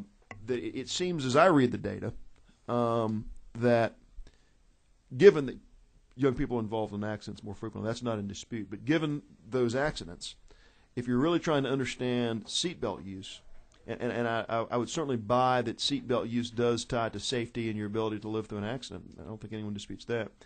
But if you're trying to really use this data as a way to show seatbelt use of young people versus older people, this seems to suggest to me that given 15% of young people are in crashes, but that less than 15% of them actually die in those crashes, that gets back to Representative Hatfield's question that either there's no real correlation or that if the statistics say anything, there's a very small sense in which young people in crashes live through them more frequently, or perhaps because of their heightened use of seatbelts, perhaps aren't the problem that's being suggested in the bill. Well, I understand more where you're coming from, and you're trying to suggest, well, if there's a 15, let's say for the sake of discussion, drivers killed at that age group are 15%. Those involved in crashes are 15%. Therefore, we expect more numbers, and therefore it's going to be higher, or exactly about the same rate. I would expect if 15% of the people in crashes are kids, and kids disproportionately fail to use their seatbelts, that you would have a fatality rate among young people above 15%. It would be 18, 19, 20%, because if they're, as a whole, not wearing their safety belts, you would expect for a given crash a disproportionate number of them to die in the crash because they're not using the safety belt. And I don't see that in the data, and I don't know that this data suggests otherwise. You actually do see a little bit of that in the data with the chart below that, where there's an overrepresentation of those using safety belt versus not using a safety belt amongst the general population. You also will notice, not here, but in other charts talking about alcohol usage, when you start getting into the 20, 21, 22 range, what you'll find is a substantial increase in the crash deaths where alcohol in excess of the legal limit is a significant contributing factor to that crash deaths. Thankfully, our kids do a better job than we adults do when it comes to that area. Ms. Abdul Salam. Thank you. Mr. Dallas, what it doesn't show in the data, and what I can, I guess, testify to, is the for the children or the young people that don't die as a result of these crashes, the lifetime of devastation and expense due to medical injuries. I have a son who at the age of 17 was involved in a horrific crash, suffered traumatic brain injury, closed head trauma, and for the last 13 years we've been living with that. So what you can't see on the data is, to the extent of the children that survive these accidents, how much it costs in the healthcare system, how much it does to the families, and to the young people's loss of ability to function productive lives as a result of being injured at such a young age. So I just wanted to add that. You can't see that in the statistics, but I can tell you that that also is a factor, and it has to be. Yes, Representative. Mr. Knox. If y'all really want to cut down on deaths and injuries, would it make any sense to amend this to raise the driving age from 15 to 16 and 16 to 17? That'd knock it right in the head. We've actually looked at that. It was not my intention for this hearing to extend till 5 o'clock.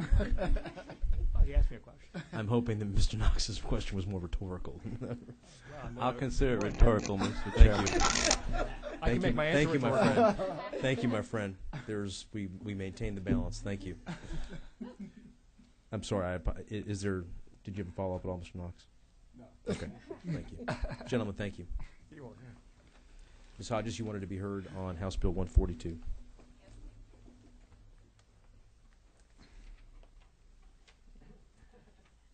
I consider Representative Everson a good friend, and so I know he won't take it personally that I'm against this bill, because it begs the question, are we owned by the government or do we own our government? And it seems to me that the point system penalizes parents that are now being disciplined by the state, And it certainly is the job of parents to instill in their children good safety concerning their cars. And so I would be against this bill in its entirety. Thank you. That's going to wrap up our. I think it's pretty clear where we are on that. And the good thing about this hearing, and I just wanted to see how it went this morning, and I think it'll be an example going forward, is I think we've hashed out the issues when we come back with these in January. Whatever the substitutes may look like, if they come back in a substitute, is that we will have saved hopefully a significant amount of time, and we'll know really where the issues are and be in a much clearer position for straight up or down votes on it. We'll be back tomorrow morning at 9:30 for consideration of several more bills, and let me thank you again for your presence here today and hopefully tomorrow as well. Thank you. We're adjourned.